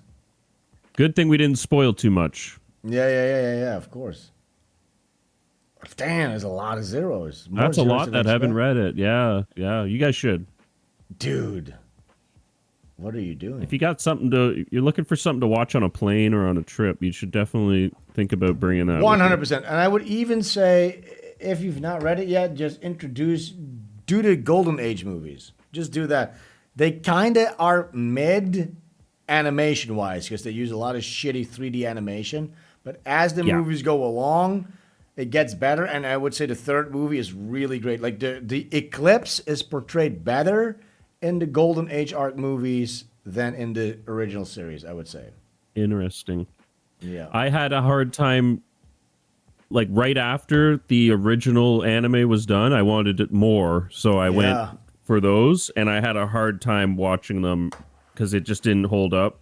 I know. But I think after like a break, you could get into them on their own. The 3D animation is really shit, but the third movie, it turned me off right away. But I think you can do the third movie. You can flip that on. I would recommend JT to check out the third movie just for the eclipse because it's so good. Yeah, really and then maybe even work backward from there through those Golden Age content ones. And then just for content in there. Yeah. Then there's a 2016 anime. Don't even bother with that one. That's atrocious. Right. It's all 3D. It's so bad. I don't know why there's just never been a proper Berserk adaptation. It makes no sense. They would make so much money. Such a shame. Even like a full length anime of the manga would be really cool. But I know, but they always start over at like the beginning part every single time. Then they make their way up to the eclipse. But after that, the Black Swordsman arc. It's only been animated one time in 3D, and it was so bad. We should watch that real quick. Wait, let me show you. This is so bad. It's honestly, it's unimaginable how stupid and bad this was. Wait, Berserk, what was it called? 2016? I think so. RT says the 2016 anime was upsetting. It's so bad. Wait, oh my God. Yeah, the The fans of Berserk have been through a lot of heartbreak after I like looked at some of the later adaptations. I was like, wow, there's a lot of heartbreakers. Look at this. This looks like PlayStation 1 graphics or something like that. Oh, man. This looks so bad. Sound design. Wait, let's see this. Look at this dude.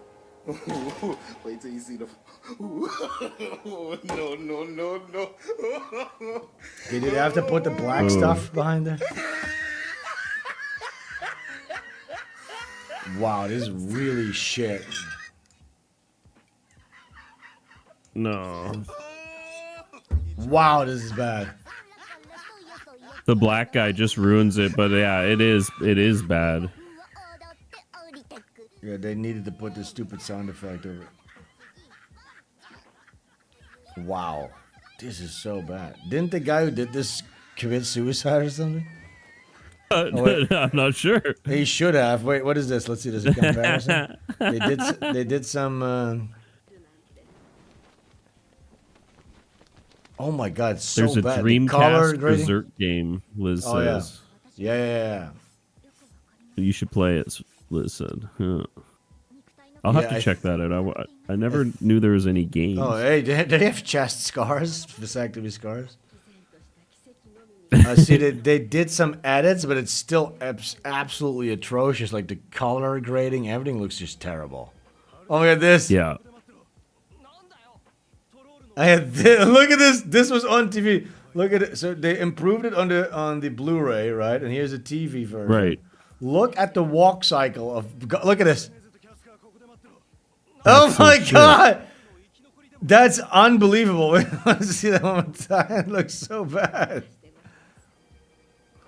I mean, they just didn't have any time, I guess. And the colors. Yeah, it all just threw me off like instantly. And I was like, well, this is just not going to do it. no, yeah, this is really bad. Oh my God, why did they even go 3D? Oh. Holy fuck, this is terrible.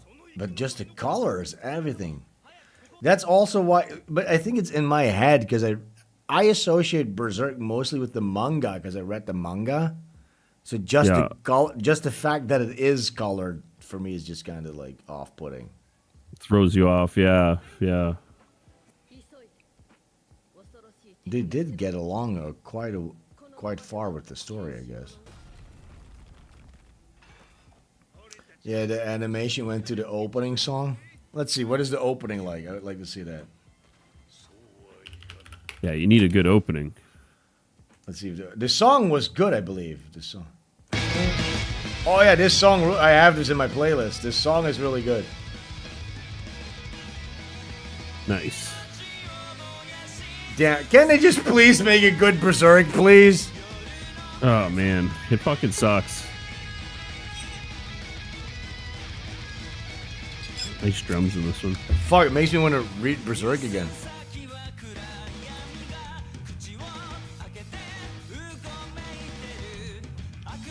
Remember when he killed that kid? Spoiler alert! Whoops. Oh, it's so good! Fuck, Berserk is so good.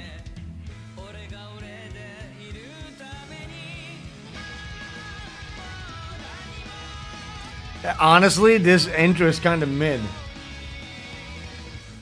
It's not that good even. Yeah. Now let's watch the 90s anime intro. That's honestly one of the best anime intro songs ever, the 90s one. Hear this. Yeah. Damn,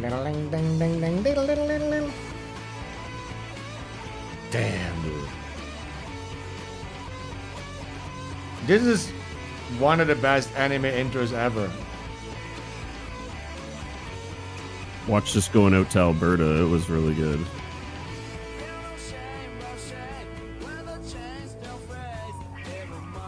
We're just watching the anime intro. Hell yeah. Yeah, this is really good. Tell me why. Yeah.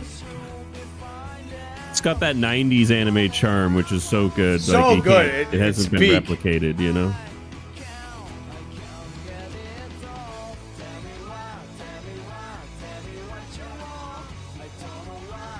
Damn, it's so good. Yeah, they need to do a full anime of the Black Swordsman's arc in this style. Yeah. It's sadly not on enough people's top 10. Like when you look at those generic top 10 lists, it gets left out way too often. Yeah, I think it's totally to do robbed. it's to do with the fact that it's like seinen, right? So just by virtue of its subject matter, it's not going to have a broad appeal. It's always going to be more like the shonen style anime shows, which there's a lot of good stuff there too, you know what I'm saying? But it's not like That's what I thought. Yeah. this is Just Berserk is because it's so stylistic. dark. It's so Yeah. dark, you know what I'm saying? It's really That's what makes dark. it so good. But it's so good and so dark, which makes it fucking just awesome in my books. But So again, I guess, guys, go read Berserk or watch literally any, except for that fucking 2016 one. But you got to get in on Berserk, dude, for real. Yeah. Feel bad for Zoomies who didn't get to experience peak. Yeah, I know. Yep, I know. Let's see. Yep. I got some other stuff here. I think we got the gist of this, but I want to see this because this is going to happen tomorrow. In a couple of hours, I'm going to go through this specifically right here. This is going to happen in a couple of hours. So right now, that stuff that we were seeing here, this shit's going on right now as we speak with the demons, and they're burning the demons and all that stuff. And then this, oh my God, I remember this. Oh, it's depressing. And then tomorrow is Nyepi Day, which means that I'm going to have to stay inside all day long. I got all my provisions, all my water, everything's like fixed. So hopefully I'm not missing anything, didn't forget anything, because this is about to happen. It's one of the most popular tourist hotspots in the world. The Indonesian island of Bali is known for its vibrant nightlife and crowded beaches. But for the first 24 hours of the Balinese New Year, the golden rule here is silence. Known locally as Nyepi, this day of silence and solemnity marks the start of the Balinese New Year. Oh, I didn't even know that. Local Hindus stay home and undergo self-reflection. Everything from ATMs to the airport is shut down. And no one, including tourists, is allowed to leave their residence or participate in any activities. Can you believe this? Even airports, that's hardcore. Yeah, I know. So even today, the ATMs were shut down. Everything was shut down. I So love that. Jews must hate this holiday. Yes, they hate that. I can't make any. How am I supposed to make any money? Yeah, you're forced You to do sit. nothing all day. I guess like traditionally, you're forced to sit inside and like meditate and reflect. Basically, that's what it is, right? So you're forced to be inside. I think there's patrols even out. Fuck yeah. That are like, yeah. I bet there's going to be some douchebag Ukrainian or Russian cunts that are going to do like content driving around or whatever. I hope they cut their hands off in prison, but. Yeah. You know what I'm saying? Yeah. I really hope they really hardcore. That's so like disrespectful of their culture. You should Oh just let my them God. They have their day, their little day. Jeez. Can you imagine? I'm like nervous about it. I'm like, look, okay, I need to really make sure that I'm like adhering to these rules because I have no clue what the fuck's going on. Nobody really tells you, you know what I'm saying? So, okay, Nyepi's coming up. All right, I need to make sure I get all my fucking food in for today because I don't want to fuck it up. You know what I'm saying? Could be a pretty big punishment for disobeying too, because it's like disrespectful. You know. I didn't even know. Yeah, it would be definitely hardcore disrespectful. So yeah, I'm not going to be able to leave my house for the next probably like 24 hours. Pekalang, Which is patrol fine the by me. Who streets gives a to fuck? enforce the rules. Yeah. Oh, look, they have a boule. Jesus Christ. Banyak masyarakat yang pura-pura tidak tahu ataupun memang tidak tahu bahwa hari ini adalah hari raya Nyepi. Mereka mempergunakan sepeda motor dengan alasan ada keperluan sehingga tugas pecalang adalah untuk menertibkan. Bagaimana caranya menertibkan? Untuk sementara waktu ya kami tahan di kantor desa adat. Untuk besoknya pastinya akan diberikan Customary sanksi adat. punishment. What happens? You get whipped. This day of quiet follows a night that is anything but. To the beat of heavy drums, Balinese Hindus paraded effigies of demons through the streets. They are then burned to make room for good energy in the new year. Noise is encouraged. Because locals you got to be believe real the sound quiet will before you drive scare away the demon evil away, spirits. right?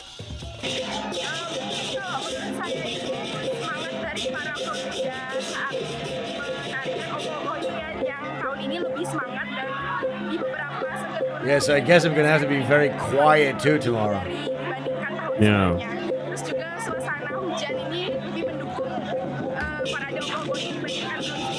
Some also engage in a so-called fire war, in which participants are purified in the flames. Oh, nice. Kalau Neat. Dibilang panas sih panas, karena ya namanya api. Kalau bilang dingin sih nggak mungkin, bohong namanya itu. Tapi dengan keyakinan lukat geni, membersihkan diri dengan api, makin banyak kita terkena api, makin bersih tubuh kita seperti itu. All right. Indonesia is the world's largest Muslim majority country, but of its over 17,000 islands, Bali is the exception, where most of the population is Hindu. Based. Yeah.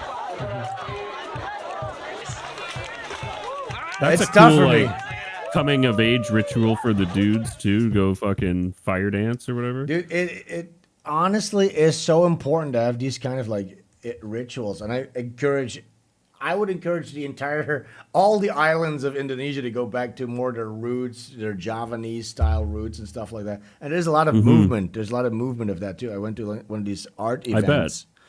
So like the younger artists here, the artist scene, the edgy artist scene, they call themselves traditionalists and they reject Islam. And that's why a lot of them come to Bali too from all over Indonesia. Because they feel more free, you know what I'm saying? Like that makes sense. It's so weird to see stuff like that. You know what I'm saying? Converging. Because another thing, like we're in the West, we're sick of like green talk. Oh, green energy, green. But here it makes sense because here the biggest metropolis they have in Jakarta is literally covered in smog. I remember when I came there. I got like a hotel room with like a pool and stuff like that, and I couldn't even go to the pool because the sun doesn't even come through the fucking smog. There's no sun in Jakarta because it doesn't get through the smog.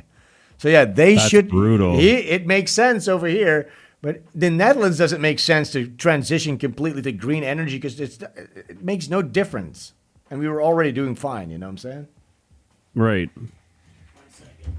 Let me get my Thanks.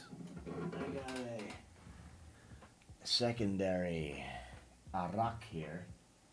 Now, after I finish this, I'm gonna be so fucked.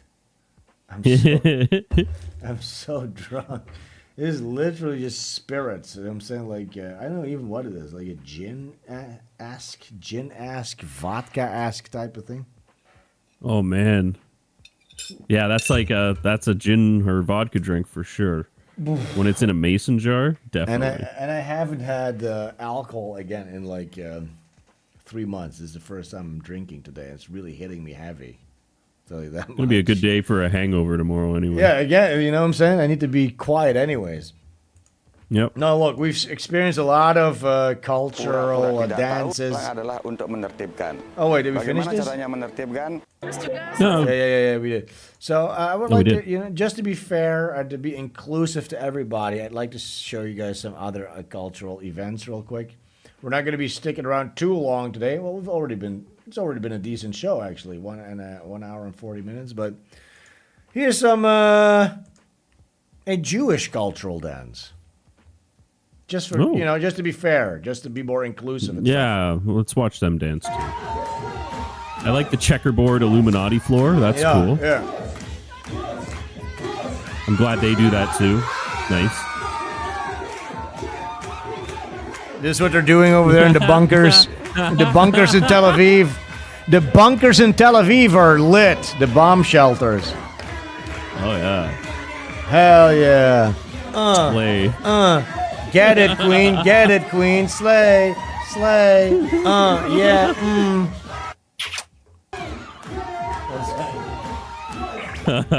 Tubing enthusiast tipped $5. Indian Hindus could learn from this. Instead of worshipping poop and scamming people and sexually women, they should instead do stuff like this.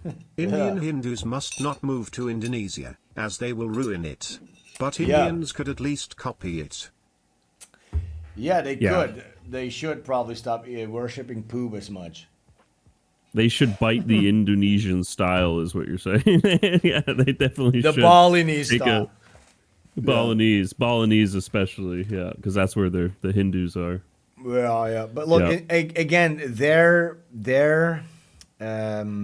flavor of Hinduism is, how do you explain that? It's like mixed with, it's like of the soil almost. You know what I'm saying? It's like of the soil. Right. And it's adapted for the local. Yeah, local it's Japanese. It's like as above, so below. You know what I'm saying? So a lot of the gods and stuff are of the volcano and of the land and this that.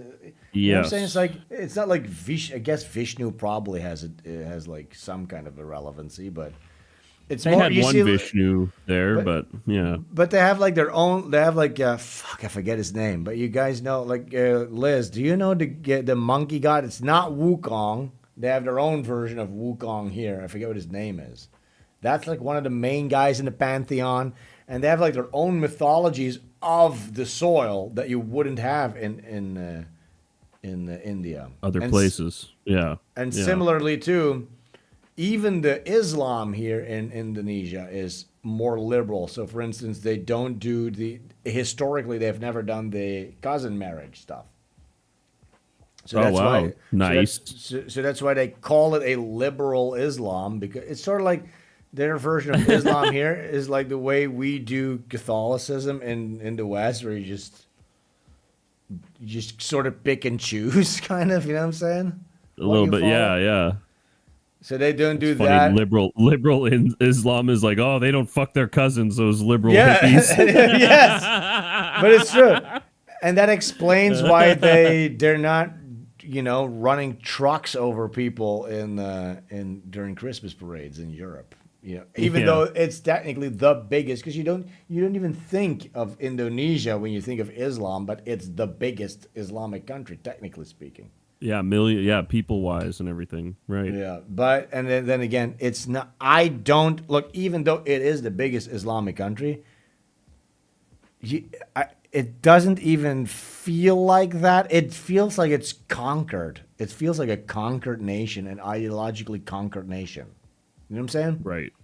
Because the temples and all the old architecture, and because they've mixed and infused the Javanese garb and the rituals with Islam, so it's indistinguishable. It doesn't look like Islam really. A lot of it does, but it's not like that kind of Islam. You know what I'm saying? It's been adapted to the conquered people, like you say. Yeah, it's almost a completely different. It's like a weird jungle Asian Islam, and it feels wrong to me. I shouldn't say this because I live here and they're gonna cut my head off. I didn't say that. It feels really good. Praise Allah. I know what you mean. Praise Allah Akbar. Didn't mean it like that, guys. I didn't mean like that. I love Islam. Come out really wrong good, there. Really good stuff. No, but I'm just saying. Look, I respect the people here that venerate their own traditions. Yeah. Yes.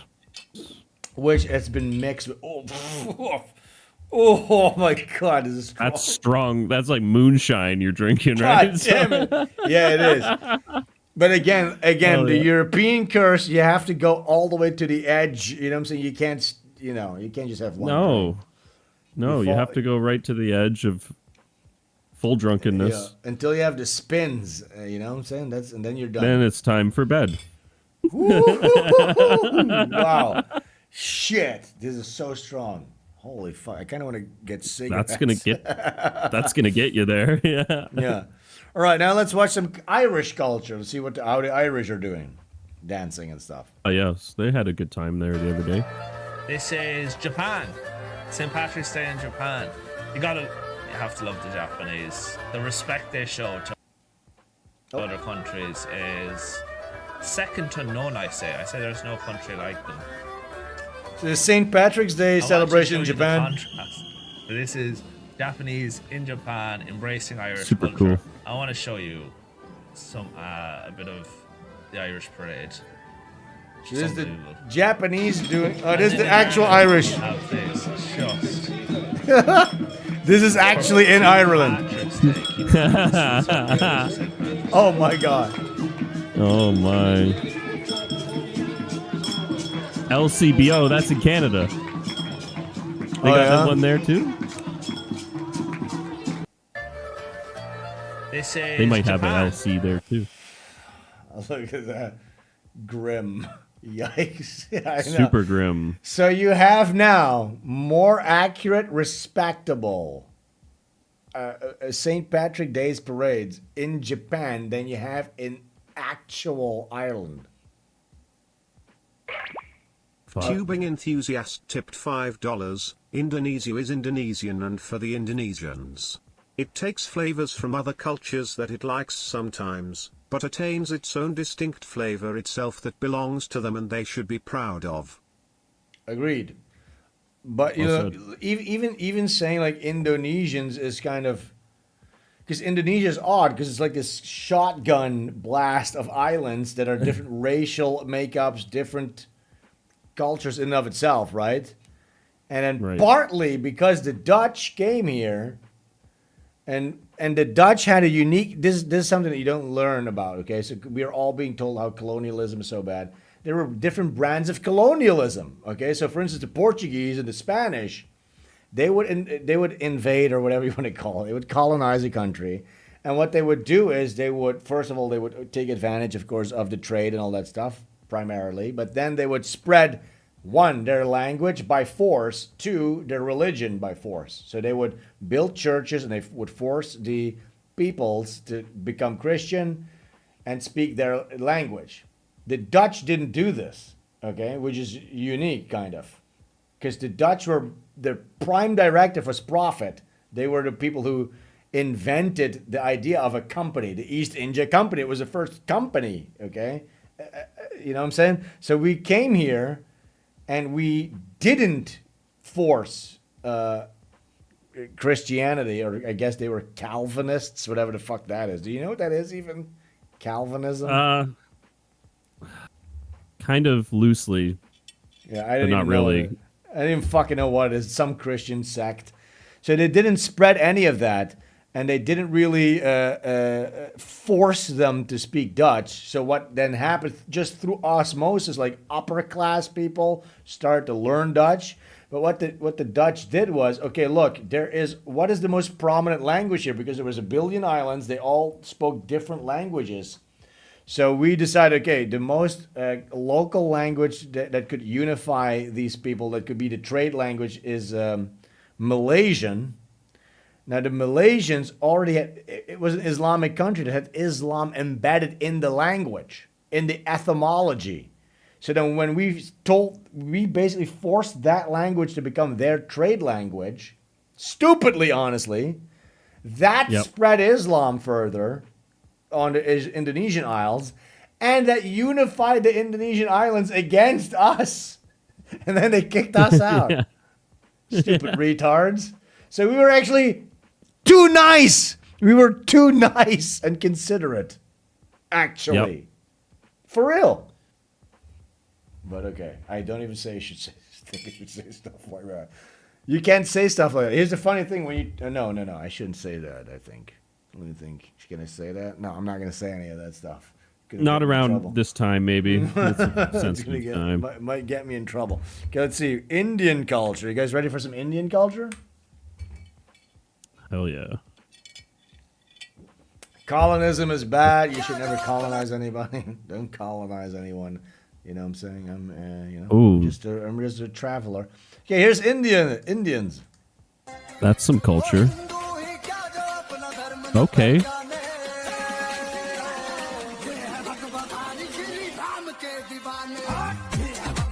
Oh yeah, that's some culture. And it looks the same to me. They're just drinking piss from a cow in both images. What's the difference? I know. The guy looks older in the second picture, but yeah, I guess he just aged a little bit. Died. What do you mean? It's just cow. Both. He's drinking pee from a cow in both. That's what happens when they age. Yeah. Animorphs. Animorph. Yeah, so Animorphs in India, they just transform into Brahmin. What is this? What is this cockroach speak? This is literal cricket. This is crickety. Insectoid language. This is cricket. Insectoid crickety stuff.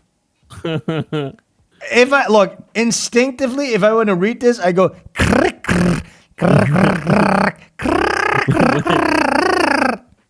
What is this invertebrate language? Yes. You can only pronounce these words by rubbing two invertebrae to antennas. Yeah. Indians don't have vocal cords. Indians don't have vocal cords. They have two antennas in their throats that like. that simulate speech, but only barely. Only barely. That's why they have to move their head around constantly to get that echolocation. That's a muscular byproduct of their Yes. two antennae going at it. Yeah. Their antennae. Their mandibles. They have two mandibles in their mandibles. That's what I was looking for. Yes, mandibles. They have. Yeah, they don't have vocal cords. They have mandibles. That's how they came up with this whole thing. And this is just soothing for them when they have a sore throat. This is the remedy. Yes, pure cow urine is the remedy. It's not their fault that they're just born different. You know what I'm saying? To us, this is weird, but yes, if you have mandibles, cricket mandibles in your throat to communicate with, yes, the only thing that soothes your sore throat is some uric acid. Uric acid. Yeah. Yeah, instead of when like a lemonade, how it soothes your sore throat or whatever. It's just the same thing. It's just the Indian version. Yeah, but for mandibles. Here's some more Indian stuff. Here's some more Indian They're stuff. claw-like mandibles. I like when somebody said here, India is a mental asylum masquerading as a country. Oh, very good. That's the kind of shit that will get you banned, sir. Oh, wait, that's like a man? Oh, my God. Wait, yeah, that is a man. That look, you know what's funny? In Bali, they would parade these guys around to burn them. Here they're the focal point. Demons. Yeah, these look like Found the demons. That's the difference between these two sects of Hinduism, I guess. Yeah, one's the demons and the other one wants to keep them away.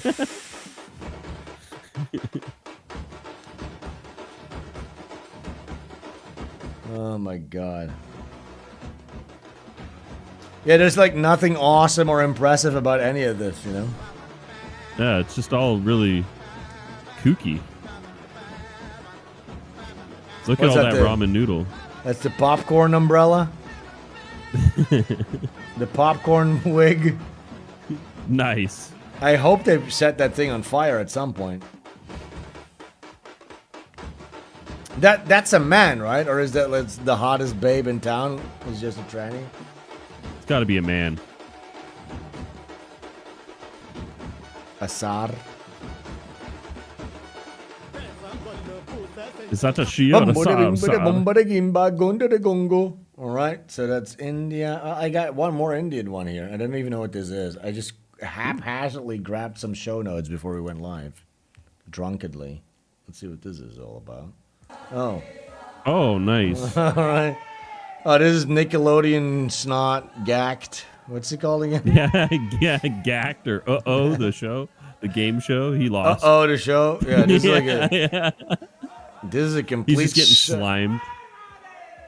Yeah, he's getting slimed. Oh, there's something that's coom, cow coom. Okay. All right.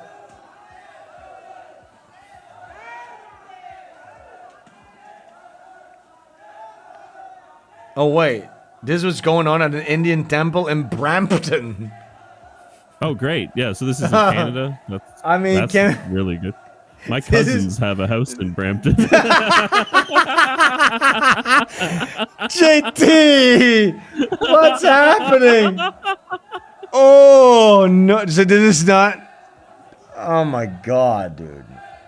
What are we doing? I remember it was a nice house too. Had an in-ground pool in the backyard too. What a shitty neighborhood that must be. Well, that in-ground pool is now filled with like green snot and coom. It's now a cow curry dip. Curry dip pool. Oh man! I don't even know anymore, man. Can we just stop? So this? over for how Canada, are we gonna? brother. How are we gonna stop this? How are we? Because it's just so. On the face of it, this doesn't belong there. How are we gonna dispel this? Ever? It should be so obvious. It's crazy. I don't know what to do anymore. How did they get that stone into Brampton? Where did they smuggle that in from? I want to know. Yeah, this is really evil. Like, that's like so evil, this stone. You know that was used for human sacrifices at one point, or at least, but the design of it is made to catch blood. I mean, That's look not. at that. How did that ever make it through customs? This evil fucking demonic demon stone altar. So fucked. Lingam, says somebody. What is that again? Penis? Something? Lingam is penis? Lingam stone, he says. No. Huh. Here it is. Is that the same? Here's a quick tip, guys. If you're an Arab and you move to Europe or the United States or any white country, so for our Arab listeners, here's a quick tip on how to avoid rape thoughts. Ah, good. You know, JT, how you have like rape thoughts? Not lately, but just in case, you never know. You never know, you know what I'm saying? But yeah, guys, in case you get like rape thoughts, here's an expert on the subject matter. It's an Arab. What? Here's what you do. All right, so here's fuck. Oh shit. Whoops. This is actually a good one that I can use for America, man. Yeah. Okay, so stop watching porn, guys. If you're thinking about raping a lot of people, a lot of women, when you're walking around European towns and you see white women and you're thinking about raping them forcibly, forcing yourself upon them sexually, one of the things you could consider is stop watching porn of white women getting fucked by blacks made by Jews. Stop watching it. Just stop watching it. Yeah. Hey, if you want to really stop thinking about raping white women, stop watching videos of white women getting fucked by blacks made by Jews. Okay? That's step one. Watching them getting raped for money on the internet. Yes. By the way, when I talked about this the last time was when I lost my YouTube channel, so this is all in Roblox and stuff. Well, you gotta fast. We won't elaborate any further. Yep, that's it. Fast on Mondays and Thursdays. That'll make you stop wanting to rape white innocent women and take their innocence away forcibly with your cock. Yep. Those are evil days. Exercise. That's another good one. Yes, if you want to stop thinking about forcing yourself upon innocent bystanders, do some exercise. Yep. Seek help. DM me with the word help to quit porn. Please Allah SWT and get married.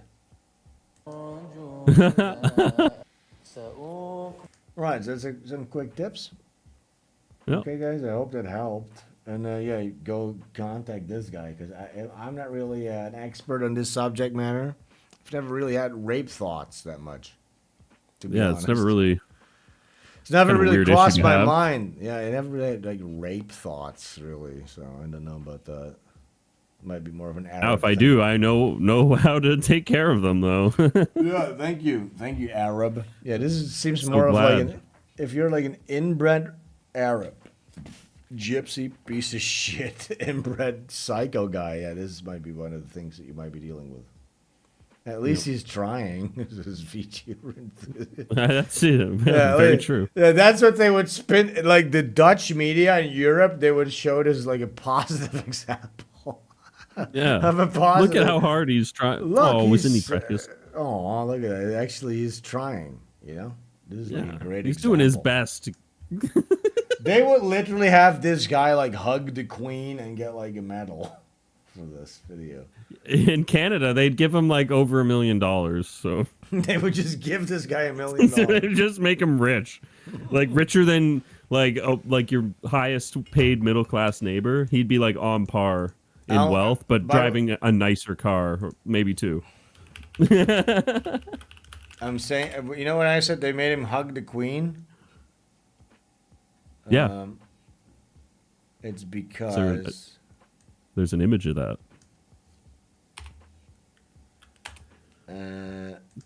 Did she clean his feet like Jesus too? In the Netherlands, you had this fucking Arab called Ali Bey.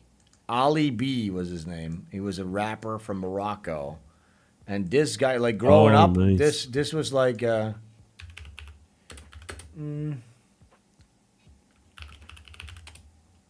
can't find it. They've since scrubbed it. What the fuck? They might have actually scrubbed this. Well, I guess I'll just show you something. So I need to have some footage up. So Ali Bey, why is this not loading? He was literally, they called him Knuffel Marokkaan, which means the huggable Moroccan. For real. This is the huggable Moroccan. And he was like the prime example of, he became like a giant celebrity. Let me show you some of this. Bij het vier, dat is de verdenking dat u... Here he is, this is Ali Bey. Hey, just hello, I'm Ali Bey. Een goede middag, ja dit wordt echt een goede middag. Want tegenwoordig doe ik over alles op. Ze weten wie ik ben, niks aan de hand. Ze weten ik breng geld naar de Zwitserse bank. Doe niet aan rentenieren, ik bouw een empire. Bedoelen empire, daarom moet ik spenderen. Ik ben een vampire, jullie worden rendieren. Zodra de jacht is geopend op heel je fucking pauze. Ik heb gehoord je bent een pussy, maar gedraag je pauze. Ik trap je van de... So that's him. Look, you need to understand, me growing up like in the 90s and 2000s, this was like already like in your face. And then you had the voice of Holland. The voice of Holland, right?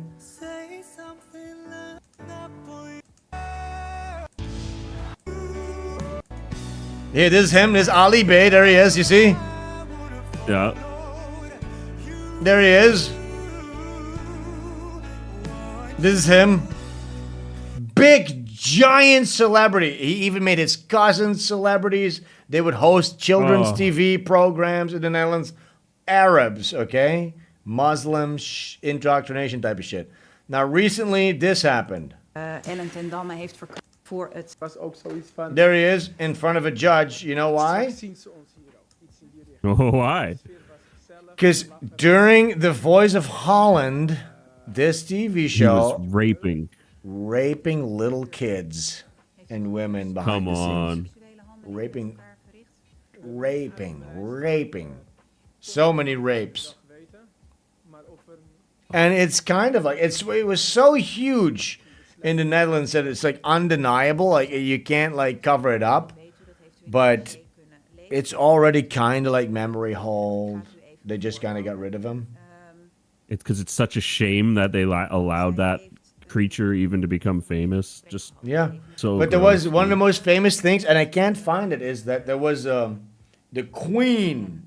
Back when we had a queen, now we have a king, and her son became a king. But the queen, she was doing a thing, and then he was doing one of the raps, like during the queen's birthday or whatever. She does like a parade through this town. There's like little festivities, and one of the things was he was doing a rap for her. And then he went and he hugged the queen, which is, you can't touch the queen. You know, you can't even shake her hand. You know what I'm saying? Yeah. And he gave her a big hug, and then made it into like a big, progressive, huge, historical moment almost. Yeah. So manufactured. What a manufactured piece of shit. So if you had a healthy society, these guys would be quartered and put on every edge of the Netherlands. One of his body parts would be displayed. Yeah. Long before any of this happened, too, apparently. This fucking piece of shit. That just sucks. and had such an influence on the culture too. So it's just ruined. Nobody wants to even admit they allowed that creature to get so close. Ugh. I know. Binnengedrongen. You entered her. They just said. Oh. So you entered her? He entered a couple of little white children during the little 13-year-olds or whatever. Yeah. All right. Wow. People are saying they're being censored in the chat. It's not me doing that. Let's see what else I got. YouTube automatically just clips yours. I recheck on the show chat to see if what I said got pulled before it even made its way. Yeah. This was revealed. Banksy. You remember the artist Banksy? His real. Who would have known? Who would have thought? Who would have thought he was like some neoliberal boomer Gen X guy? Like, is this a surprise to people? You thought he was like a sexy hunk? Like, that's really what I think. People thought like Banksy was going to be a sexy hunk and not some douchebag. Where is he from? Brighton? Bristol, from Bristol, yeah. Duh. Yeah, of course. And he stole his style from this French graffiti artist who does very similar stencil work all over his area. Banksy fucking sucks. Basically copied him. Yeah. Copied him. And stenciling sucks. I fucking hate stenciling. He's not even an original stencil artist. Like, it's so bad. Like, but this guy made bank. But as with any of these type of guys, the entirety of culture since the 60s has been complete garbage. There's nothing to venerate there. It's all literal. And the word garbage even is over exaggerated. This means nothing. A little girl with a heart balloon that gets shredded. Look, I guess technically, I have to say this. It is art. It is art. What he did there is art. Okay, there's something more happening. It's not just decoration. Right after the thing gets sold, it gets shredded. He's doing something interesting, like a little joke type of thing there. There's a commentary on the purchasing of the piece. So it is art, okay? It is art. Don't get it twisted. Remember at last stream we talked about how I made this controversial statement, which got like 2 or 3 million fucking views. Everybody hating me when I said fan art isn't art, which it's not. If you just draw Goku, yeah, it's fart. It's in the name. Art's in the name. How stupid are women? Need to stop talking to me. Women, I'm philosophizing here, okay? Woman, shut up. It's in the name, so it has to be true. Stupid dumb bitch. So if I name my poison Happy Fun Juice, are you gonna drink it? Wait, is that poison? No, it's called Happy Fun Juice. Here, have a good big sip of it, you stupid cunt. Yeah, guzzle up there. Yeah, guzzle up. It's Happy Fun Juice. Look, it says right here, very healthy for you. Here, have a sip, dumb cunt. You stupid bitch. Don't talk to me. It's pasted over a skull and crossbones label really sloppily. But it says art. It says it in the name, fan art. The van said free candy. I can't even deal with this anymore. There is a thing that I was thinking about. Look, because I keep... To me, it's important to develop a objective definition of the word art because it's become such a nebulous, vague term. And the reason why it's important is because nefarious actors are using the word art to hide behind money laundering, left-wing gay propaganda, destroying culture, and people... And yes, and people always say like, oh, the right wing, they've like sort of like retracted from the arts and stuff like that. They're all about economics, which is true, and it's such a fundamental mistake. And then you have like, I remember when this debate was going on, you have stuff like Daily Wire. Oh, we're now going to be becoming the artists. We're going to make our own movies, and it's just this neocon. It's still Jewish and garbage. You know what I'm saying? So it's like. it's like fundamentally underestimated how important the arts are. The arts are completely and totally, just like our streets in Europe, overtaken by trannies and activists and brown people. And then the term art in and of itself is so obfuscated and confused that it's almost a goddamn impossible task to take that back. It's almost impossible. Okay, I have to pull up Butch Gilligan right now. It's almost impossible to take that back, but I'm going to keep trying. And so I want to say this. This is another way that I thought of to just make this concept clear, okay? If you want to be an artist, okay, if you want to make art, actual art, if you want to make art, you basically also, and this is going to sound pretentious maybe in your ears, but just give me a second. You also have to be a philosopher, okay? So an artist and a philosopher, that's two things in the same under the same umbrella. Because what does that mean? When you make something that you can call art, it means it has a point of view. You have something to say, which is something that I have repeated over and over and over again. But maybe when you attach the term philosopher to that, it makes it more clear. Because somebody could say, what? No, what do you mean? I'm an artist. I drew a picture of Goku. Tipped $10. Is it possible to create art from farts? It is. It is, actually. But okay, anyways, somebody might say, look, I created a beautiful picture of Goku Super Saiyan 7, and I'm a retard. I don't think about anything. It's like, yeah, exactly. That's why that's not art. You proved my point. You know what I'm saying? You proved my point. So that's what. That's basically. That's the argument that I kept getting. Like, what? I'm fan artist on art. What do you call this then? And then they show me 4 pictures of them drawing Pokemons or fucking whatever. MS Paint Sonics. Freddy Fazbear. But here's the thing. It's not even the fact that it's MS Paint. It could even be a beautifully sound. Greatly, the anatomy is correct, the form and super perfectly crafted picture of Sonic. It's still not art because it has nothing. There's nothing else to it.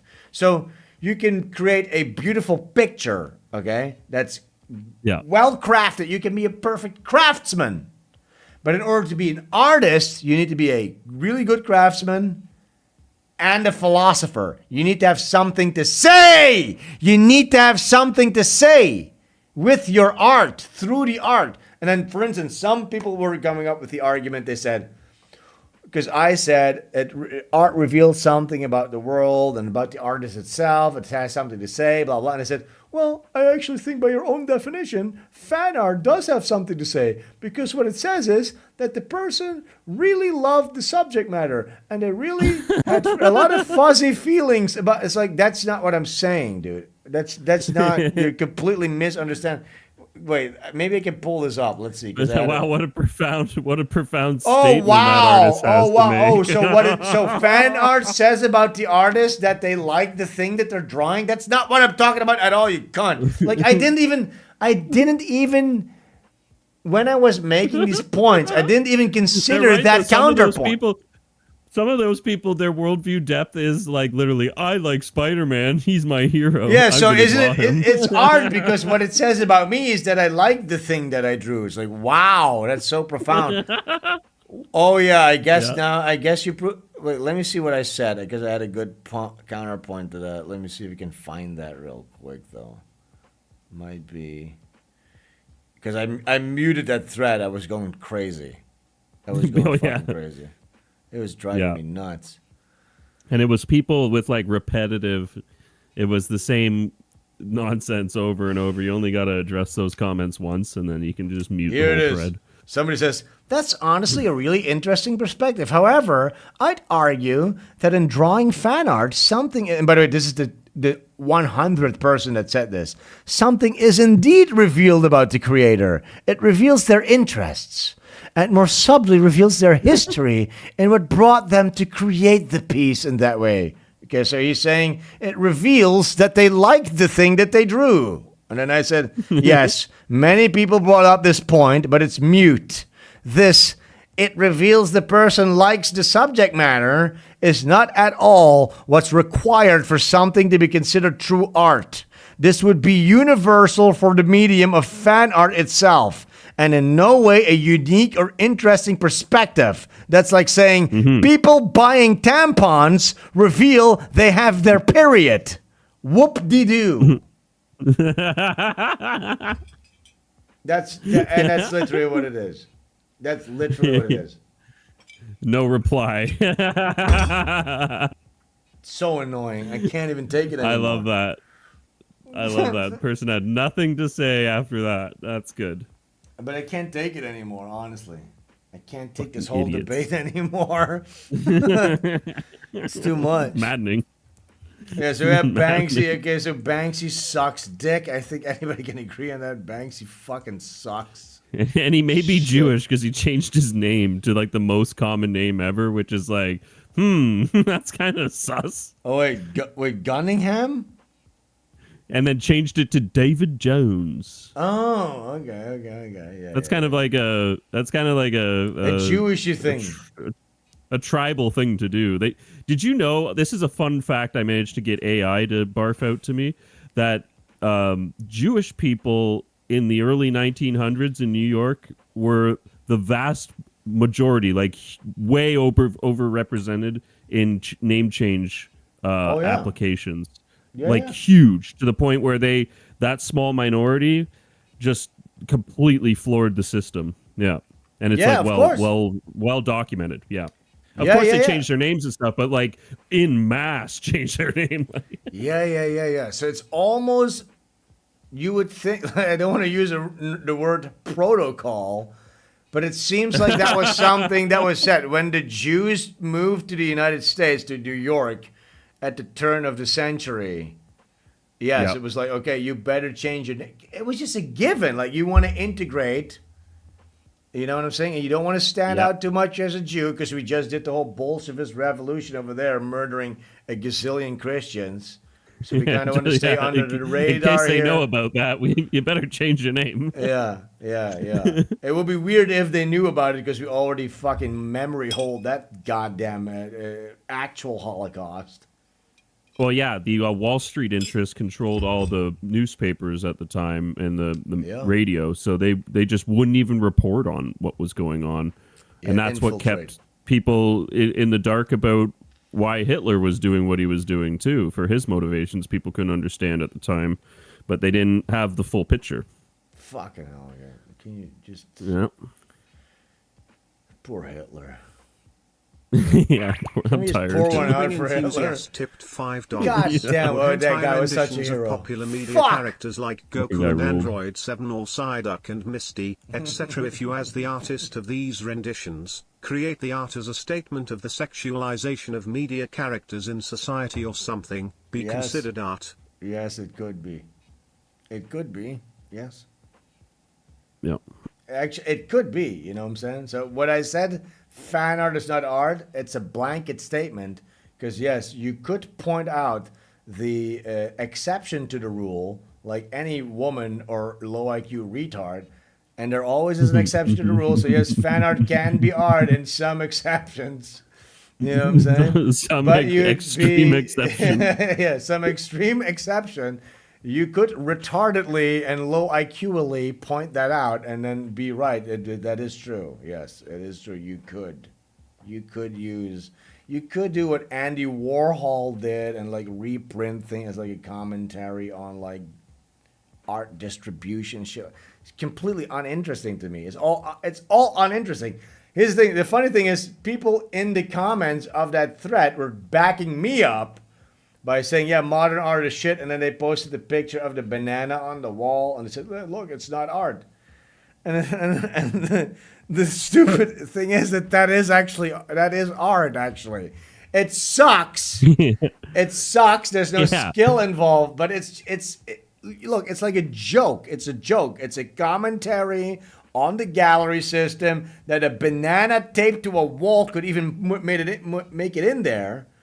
And then the people that don't get that just think that a painting is art, a Christian painting from the the 12th century, that only that's art, right?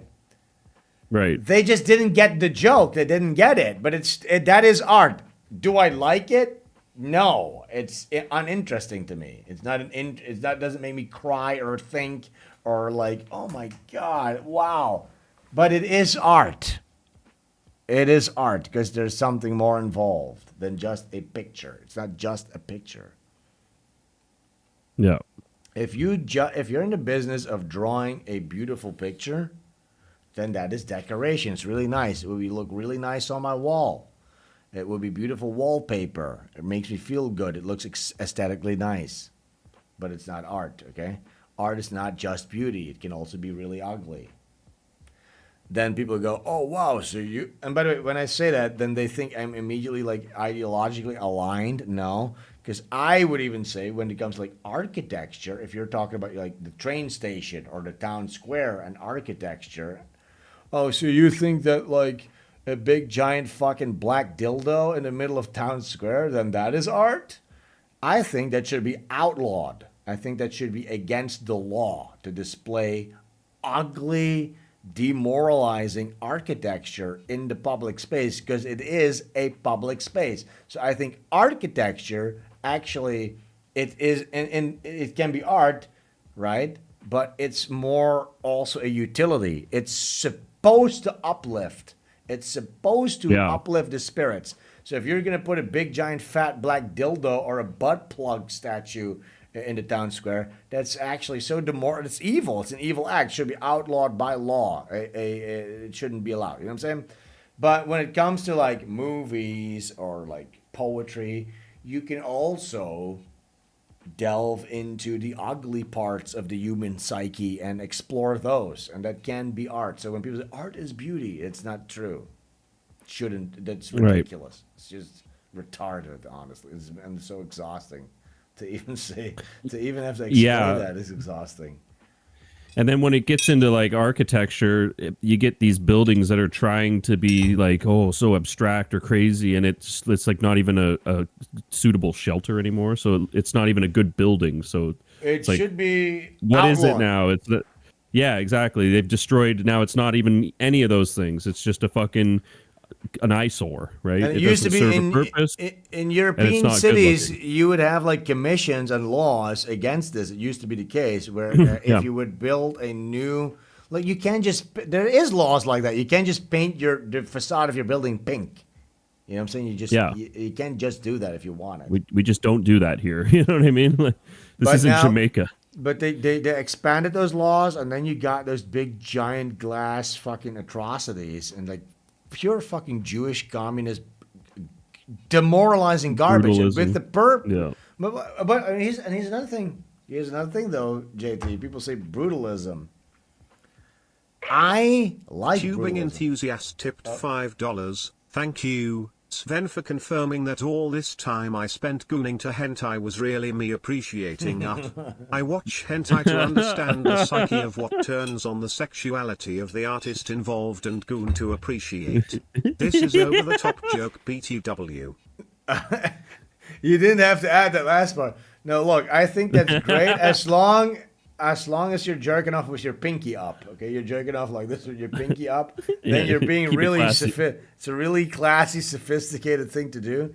Wear a beret and a monocle and stuff like that. You know what I'm saying? If you're religious, you should goon through a sheet or something. Yeah, goon through a sheet, yeah. Ortholan bunting gooning is what I call it. Bunting. Yeah, Ortholan bunting. The Ortholan bunting of gooning. Put a little sheet on your head. Well, you goon to fucking hentai. Don't let God see you goon. Yeah, don't let God see you goon. Anybody else is fine. But not God. Anybody else can watch you goon sophisticatedly to hentai. But yeah, not God. But I know what you mean about the glass structures not being brutalist. They're more like a corporate adaptation of some meld of the styles, but it's still got the same cold. When people say brutalism with the concrete structures and stuff like that, I have an appreciation for this. I don't mind. I like this actually, but the thing is, when you put this next to a cathedral, that's when it becomes insulting. Like, and I don't like this actually. It's very specific with me. Like I like this interior sometimes. It's very specific. Like a lot of this I don't like. I like it when I specifically like brutalism, like concrete slabs that are overtaken with nature. So where it's like there's like grass growing over it, bit of like, green, like greenery. Yeah, like this is awesome. This art museum in Okinawa, that looks so cool to me. Like this is sick. Yeah, like I like this. I love this. I would live in this. Yeah, I like that. This is awesome. But imagine if you had a whole city or a whole town that is like, the whole point of it is, in my head, it becomes like obtrusive if it like stands out like an eyesore. But if you have a whole town that's like kind of like cohesive, that all looks like this kind of, that's not too bad. I kind of like that. This is kind of like not my vibe, but yeah, I don't like that. I like it. This is awesome. I like that Dune style. Yeah, I even like this. I like this. I think it's cool. This too, I like that too. I think it's awesome. The pure glass structures are really soulless. Glass is what's the problem, because it gets dirty and it just doesn't look good. It's just aesthetically horrendous. Glass. Even from people that have worked their whole lives on them, building the cities up and stuff, I've talked to them, and they could point to various buildings in the skyline as I worked on that one. They're like, most of them were ugly though. What do you say to formalism being used as an argument used to justify, say, highly technically proficient fan art as art? What do you say to formalism? What is formalism? I'll Google it real quick. Is RT trolling me by just giving me maybe a little bit? Formalism is a critical approach that emphasizes an artwork's visual elements, composition, color, over its narrative. Yeah, that's what. Yes, that is what fan art is usually. Wouldn't you agree? Let's just. That's what it is. Because the goal is to make it look like the original, isn't it? Like. No, but even if they infuse their own style and stuff like that, there is no narrative or anything.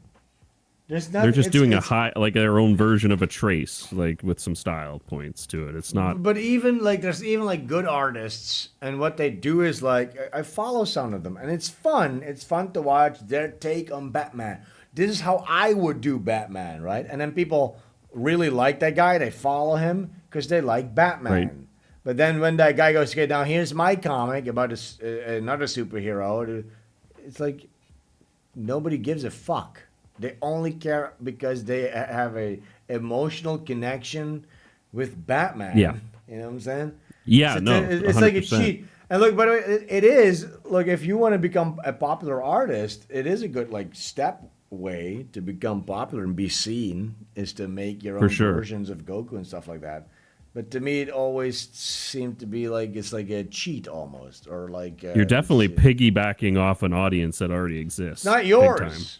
It's not yours. Yeah. Batman's not yours. Spider-Man's not yours. And I am extremely tired, not just of superhero tropes, but even a layer deeper, narrative tropes that are embedded in the superhero stories. Like, okay, the underdog that is living in a host society that needs to hide his power level, but he's really... And people think, okay, these are the only stories that there are, but there's so many other stories, and there's other unique perspectives. There's other unique conclusions that you could get to with certain societal problems, right? So they could be in Marvel stories. There's a big invasion. There's always, you have the hero. He's down on his luck. He's living a second choice life. And then something happens, a big event happens, and then he gets bit by a spider or whatever the fuck happens, something traumatic happens, and now he needs to embrace his newfound powers reluctantly. And eventually there's going to be a big threat and all this stuff. And they always learn the same lessons because there's a different sauce, a different veneer on all these stories. Whether it's Spider-Man or Batman or Superman, that's a different sauce, but it's always the same. You need to make friends you need to unite and make friends to solve your problems. Revenge is never sweet. It always ends up hurting you, and all these different themes. But I just think it's a load of fucking shit. I think the entirety of like storytelling and the themes that we've been fed over the past close to 100 years have been lies. So I'm doing something completely different with Butch Gilligan. It's completely different. Completely different, okay? And you'll have to buy into it right now. Get book 3, obviously. Right now, you're gonna get it. You're gonna understand it more. With this book, if you're gonna get the $50 hardcover, which has book 1, 2, and 3 included into it, you're gonna understand the story better. The setup. This is the setup. This is movie 1. Now, where we're gonna go from here, it is literally going to be unlike everything you've ever read, because by virtue of me not adhering to anything that the mainstream has fed you over and over. And look, to me, that sounds exciting. If somebody told me that, oh, fuck, something that you... And I can promise you that, 100,000%. This is going to be... It's going to blow your mind. It's going to shock you. And I will even say this, brutally honest, even my fan base, well, maybe not my fan base, but a lot of people reading this are going to hate it, because that's what if you make something good, 50% of people are going to like it, 50% are going to hate it. You know what I'm saying? Because you don't want to give the audience what it wants. And what I mean with you're going to hate it is you're going to feel emotions that you don't want to feel. You're going to feel things that are going to be uncomfortable. You're going to absorb this piece of art, and there's going to be things you like, and then there's going to be emotions that you don't like. And you don't get that with modern art, with Netflix, because they want to cater. Okay, at a certain point, okay, somebody's dog's going to die, and you're going to feel sad for the dog, okay? But that art is not going to make you feel deeply existentially hurt. You know what I'm saying? Yeah, or and I different think after. and that's what I say. Art is not just about beauty. It shouldn't just talk about beautiful things or make things pretty or make you feel good. It should leave an impression on the person that sees it. You know? Yes, and it should change you as a person after you read it. Right. And I will guarantee you that after you've read Butch Gilligan, you're gonna feel fucked up. You know what I'm saying? And all right, look, if that's not your thing, if you don't want to feel fucked up after you read something, that's fine by me. Then don't read Butch Gilligan. I'll say that. If you don't want to feel fucked up, and different, if you don't want to be a different person after engaging with something, then don't read Butch Gilligan. But if you do, you should go get the omnibus. And of course, I'm talking about the entire narrative. We're still building it out. So this is going to be the first omnibus. And the way it's going now, Butch Gilligan is going to be 9 books, is what I'm thinking. That would be a clean number. And people are going to increasingly more and more see what this is. Like I said, Butch Gilligan is one of those stories, once you've read the whole thing and you go back to book 1, you go, oh shit, oh, he was telling us all along. It was already there the whole time. Right now, maybe you won't get it yet, but there's a big chance that you can already start seeing some of the threads with book 3 out. Anyways. Hell yeah. You're going to feel fucked up? Yeah, okay. If you don't feel fucked up, you're going to get your money back. I would say that. Okay, once we get to that point, that's going to be part of my marketing strategy. If you don't feel fucked up, if you don't feel whiplashed and like, whoa, holy mother, this is what you're going to feel. Okay, look, for instance, Berserk, I've watched reviews of people reading the Eclipse, for instance, and now people think this is going to be the Eclipse. It's not going to be the Eclipse, okay? It's not going to be.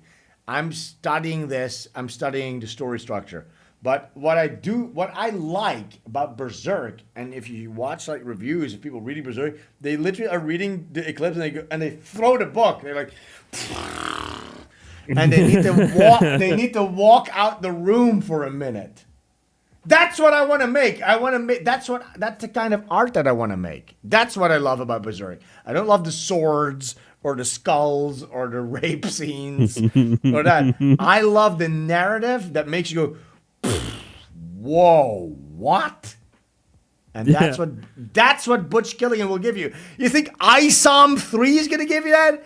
None of this shit's gonna give you that. It doesn't exist. No. Nobody does this. They don't understand they don't even know what the fuck they're doing. They're just doing Marvel shit again. Has anybody done that? No. And again, yes, this Butch Gilligan this is the story that is gonna make you go, whoa, what? Yes. Okay, get it? And I can say this with full confidence. No fucking, that's gonna happen to every one of you. You know what I'm saying? Who promotes their comic book like this? Nobody. It's all just, okay, well, actually, yes, he's a hero, and he has super cool powers, and he's gonna defeat the bad guys again. She's got really big boobs, and it's like, fuck off. Okay, wait, TK she's says, the girl next door. No, wait, TK might have a really good point here. Let's see what he says. He says, okay, but ISOM has super strength and super durability, just like my favorite Marvel guy. You know what? Yeah, fuck. Yeah, you're right. That is really cool. True. That's yeah, so fuck. Why didn't we think of that? Shit. Yeah, that's so cool. He's got you beat, Sven. We're doomed. Fuck. Yeah, that's right. He has a lot of durability and super cool powers and stuff like that. That's so fucking sick. Okay, here's something Butch There's a reason Gilligan. I got a picture with that guy. He's a genius. Here's something Butch Gilligan-esque. Oh yeah, you got a picture with ISOM. Now, what's his name? Ripaverse. Ripaverse guy, yeah. Here's a fun look into the future. This is my last show note. Maybe do we have anything? I'm still. Oh no, my drink's almost done. All right, I guess we'll wrap up after this. We've been live for 2.5 hours. Okay. I'm really drunk. Okay, let's watch this. This is crazy. I guess. Let's watch this woman. Her body is art.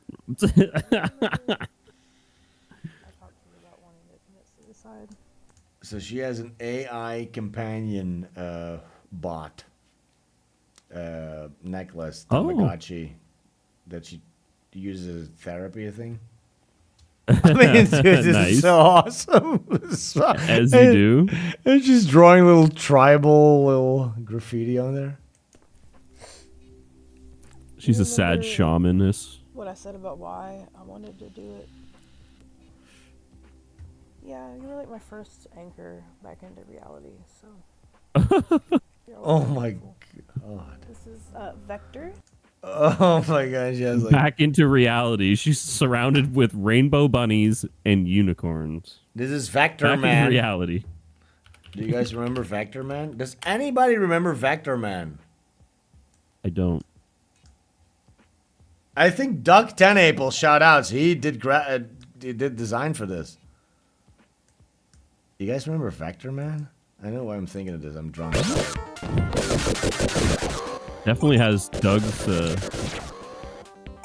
Right? Yeah, the silhouette. Yeah. Very Earthworm Jim like controls too. I had this on Sega Mega Drive. Oh fuck yeah, dude. I had Vector Man. It was awesome. Vector Man fucking rule. What the fuck? That's such a retro system to have too. Mega Drive? Fuck.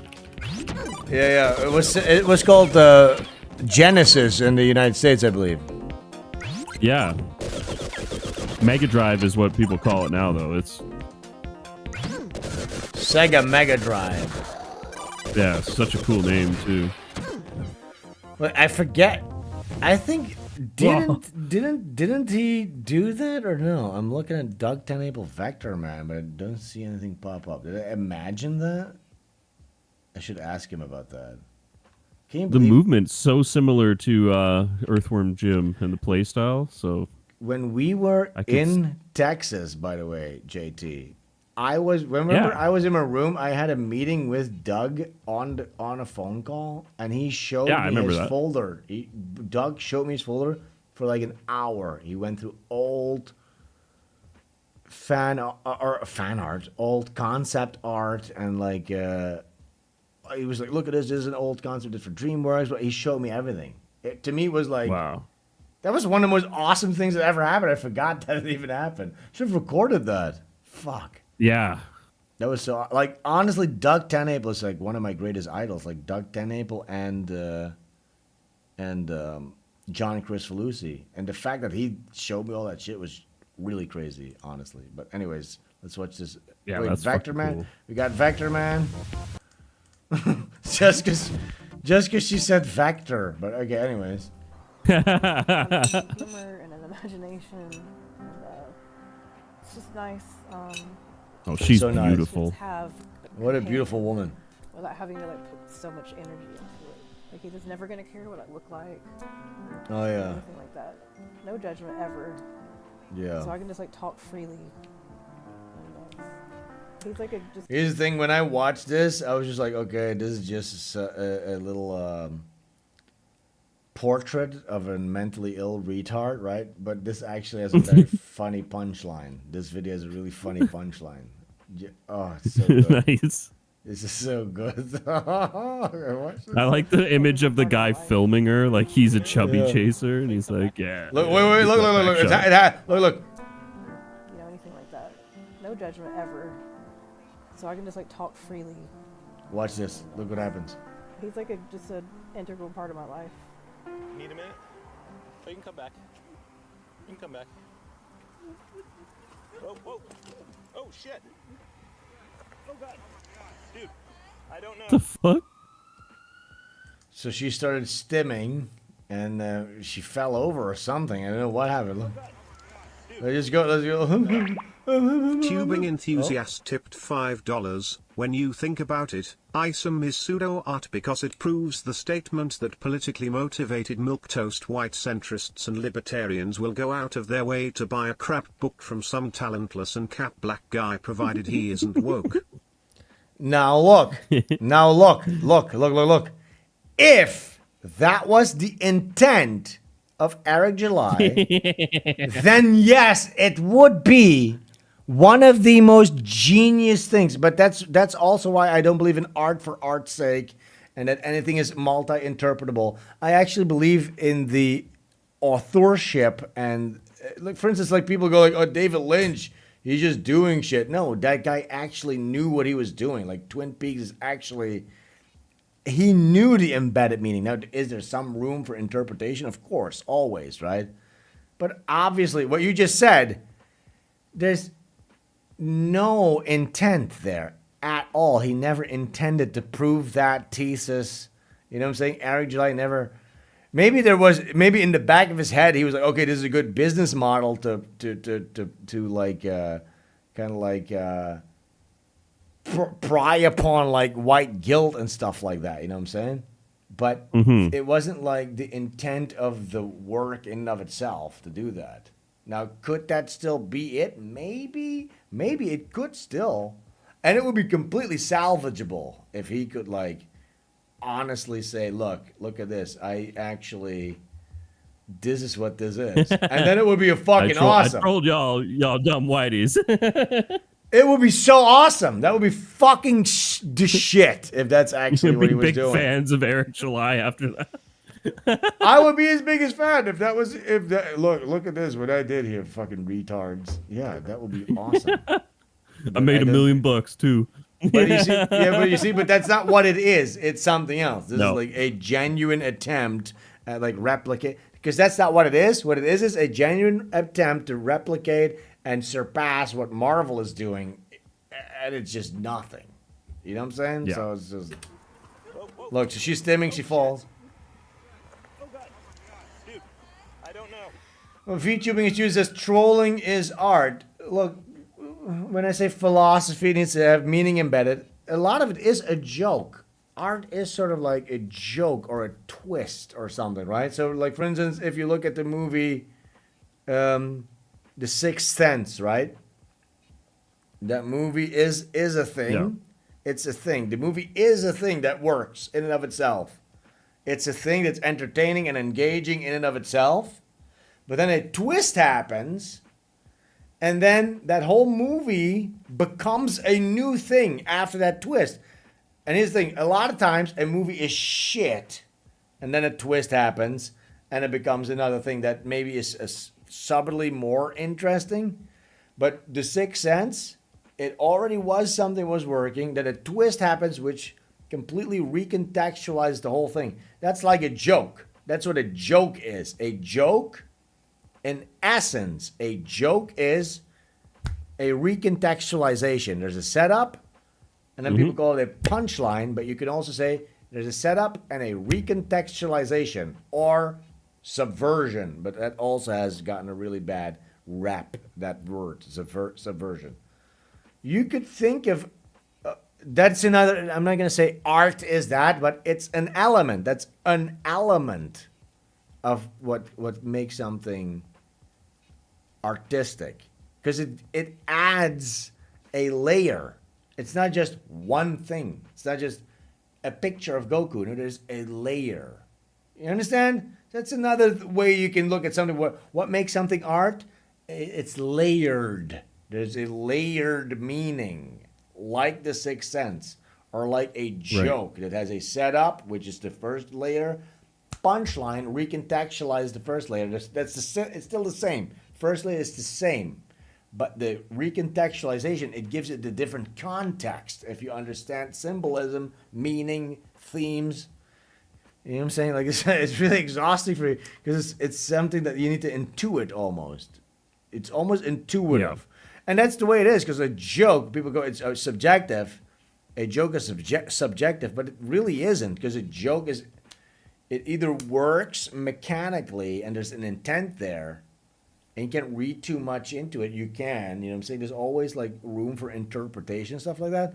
But it's about the intent too.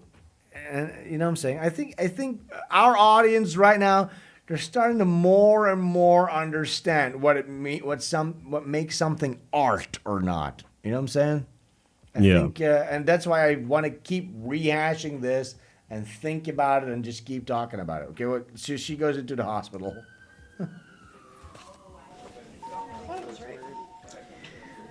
Hey Vector, so Vector? What happened? Oh fuck! I randomly had a seizure during the middle of filming. Fuck off! You're pretending to have a seizure. I was like, oh no! I hope Vector's okay. So a person like this is happy when they have a seizure because it kind of like just justifies their nonsense. Oh yeah, they're the center of attention now. That's they love it. It's like that Munchausen by proxy thing. It gives them a purpose. It just fills all those voids all at once. Right? So she was pretending to have a seizure because she was out in public, and she's just such an agoraphobic little quirky person. But then she's so fat and retarded that she fell over, hit her head.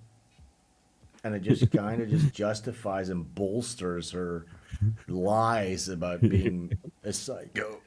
It was like a panic. I was trying to Furby says, I can't believe Vector Man is porking that thing. Because like, I don't want to yeah, what the fuck? Vector Man. About stuff. Dude. Complaining could be very helpful and cathartic. You can tell, look how happy she is. She's like spry. To him, and he's she's like, okay, you know what? Oh my God, actually, so yeah, I love complaining. She's so happy she has something new to tell her AI about. Really? I didn't really care. It's not gonna bother. And by the way, this is the thing. I looked at that data. This is old at this point. This is like 2 or 3 months ago. But yeah, people were using LLM language model AIs. Like 90% it was being used for companionship. Oh. 90%, like vastly. Holy Not like shit. finances or like medical advice or anything like that. It was used for companionship. So most people They have like an AI on their phone, and they're literally just like, "Oh my God, how are you? Oh, I'm feeling like a therapist, basically." Yeah, pocket therapy. If you don't think that this is going to be the biggest goddamn blackmail tool ever, if you're talking to an AI LLM about your deepest secrets, dude, you're gonna be in for a rude awakening. This is mass fucking blackmail shit. Compromat gathering, yeah. 100%. Yep. You know what I'm saying? And I probably have already typed shit into like ChatGPT that's like compromising, knowing this. Oh, for sure. If you use an AI enough, it'll happen, right? Like I use AI so much, it's crazy. Yeah. I use Grok fairly often. It's great for like little queries and stuff. But I use for everything, for my scheduling, my finances, everything goes in there. I've argued with it about conspiracies and stuff a lot, and I tend to just get mad and frustrated at it, and then berate it a bunch. I literally, at this point, probably everything. I do everything but like vent my daily frustrations to it, but absolutely, yeah. It knows everything basically. Like ChatGPT knows all my finances, my health, my fucking my cholesterol levels. It knows everything. So it's just, but it's like, oh, whatever. You know what I'm saying? Fuck it. It gives a fuck. One day I went from using it 1 minute to fact checking some political thing to the very next query was value checking some Diablo 2 item for me. yeah, exactly. Yeah, that's how it goes. All right, let's so see wild, yeah. I think we're almost done with the stream, by the way, guys. It's been So you gotta eat people 3 hours. Just go, cause you know that thing ain't real. Oh, there they are. Oh my God, there's a whole community of fat retards. I had a seizure last week. It's just nice to not have to put forth energy to have a conversation with somebody. He's not like a sycophant or anything. You know what I mean? He's not just like kissing my butt all the time. He just has his own personality. They kiss where the sun don't shine. They don't like me. Oh my God! Oh my God! Oh no!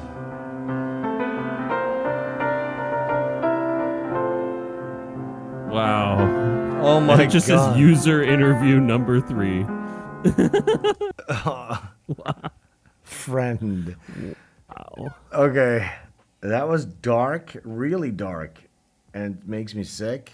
But yeah, with that, we're going to sign off. It was an impromptu stream. Tomorrow, my electricity will be off. There's only 7 more days left, I think, something like that, for Butch Gilligan. Please go upgrade your pledges to the omnibus. Go get Butch Gilligan 3. You can get either Butch Gilligan 3 here, the variant cover. That's the word I was looking for. The variant cover here on Fund My Comic. If you have not read Butch Gilligan yet, you can also go to the Iconic Comic Store and you can get the books earlier, the previous books down here. Or you can just get all the stuff that we have on the Kickstarter page as well. Get the omnibus, which collects 1, 2, 3, and that's about it. Thank you so much, JT, for hanging out. I will be doing a bunch more interviews as well next week. I'll be with Rusty Cage, one of them. And it's really stupid of me to even bring this up because I forget. But yeah, please just go to the Discord or follow me on Twitter, and then you'll know where I will be appearing next.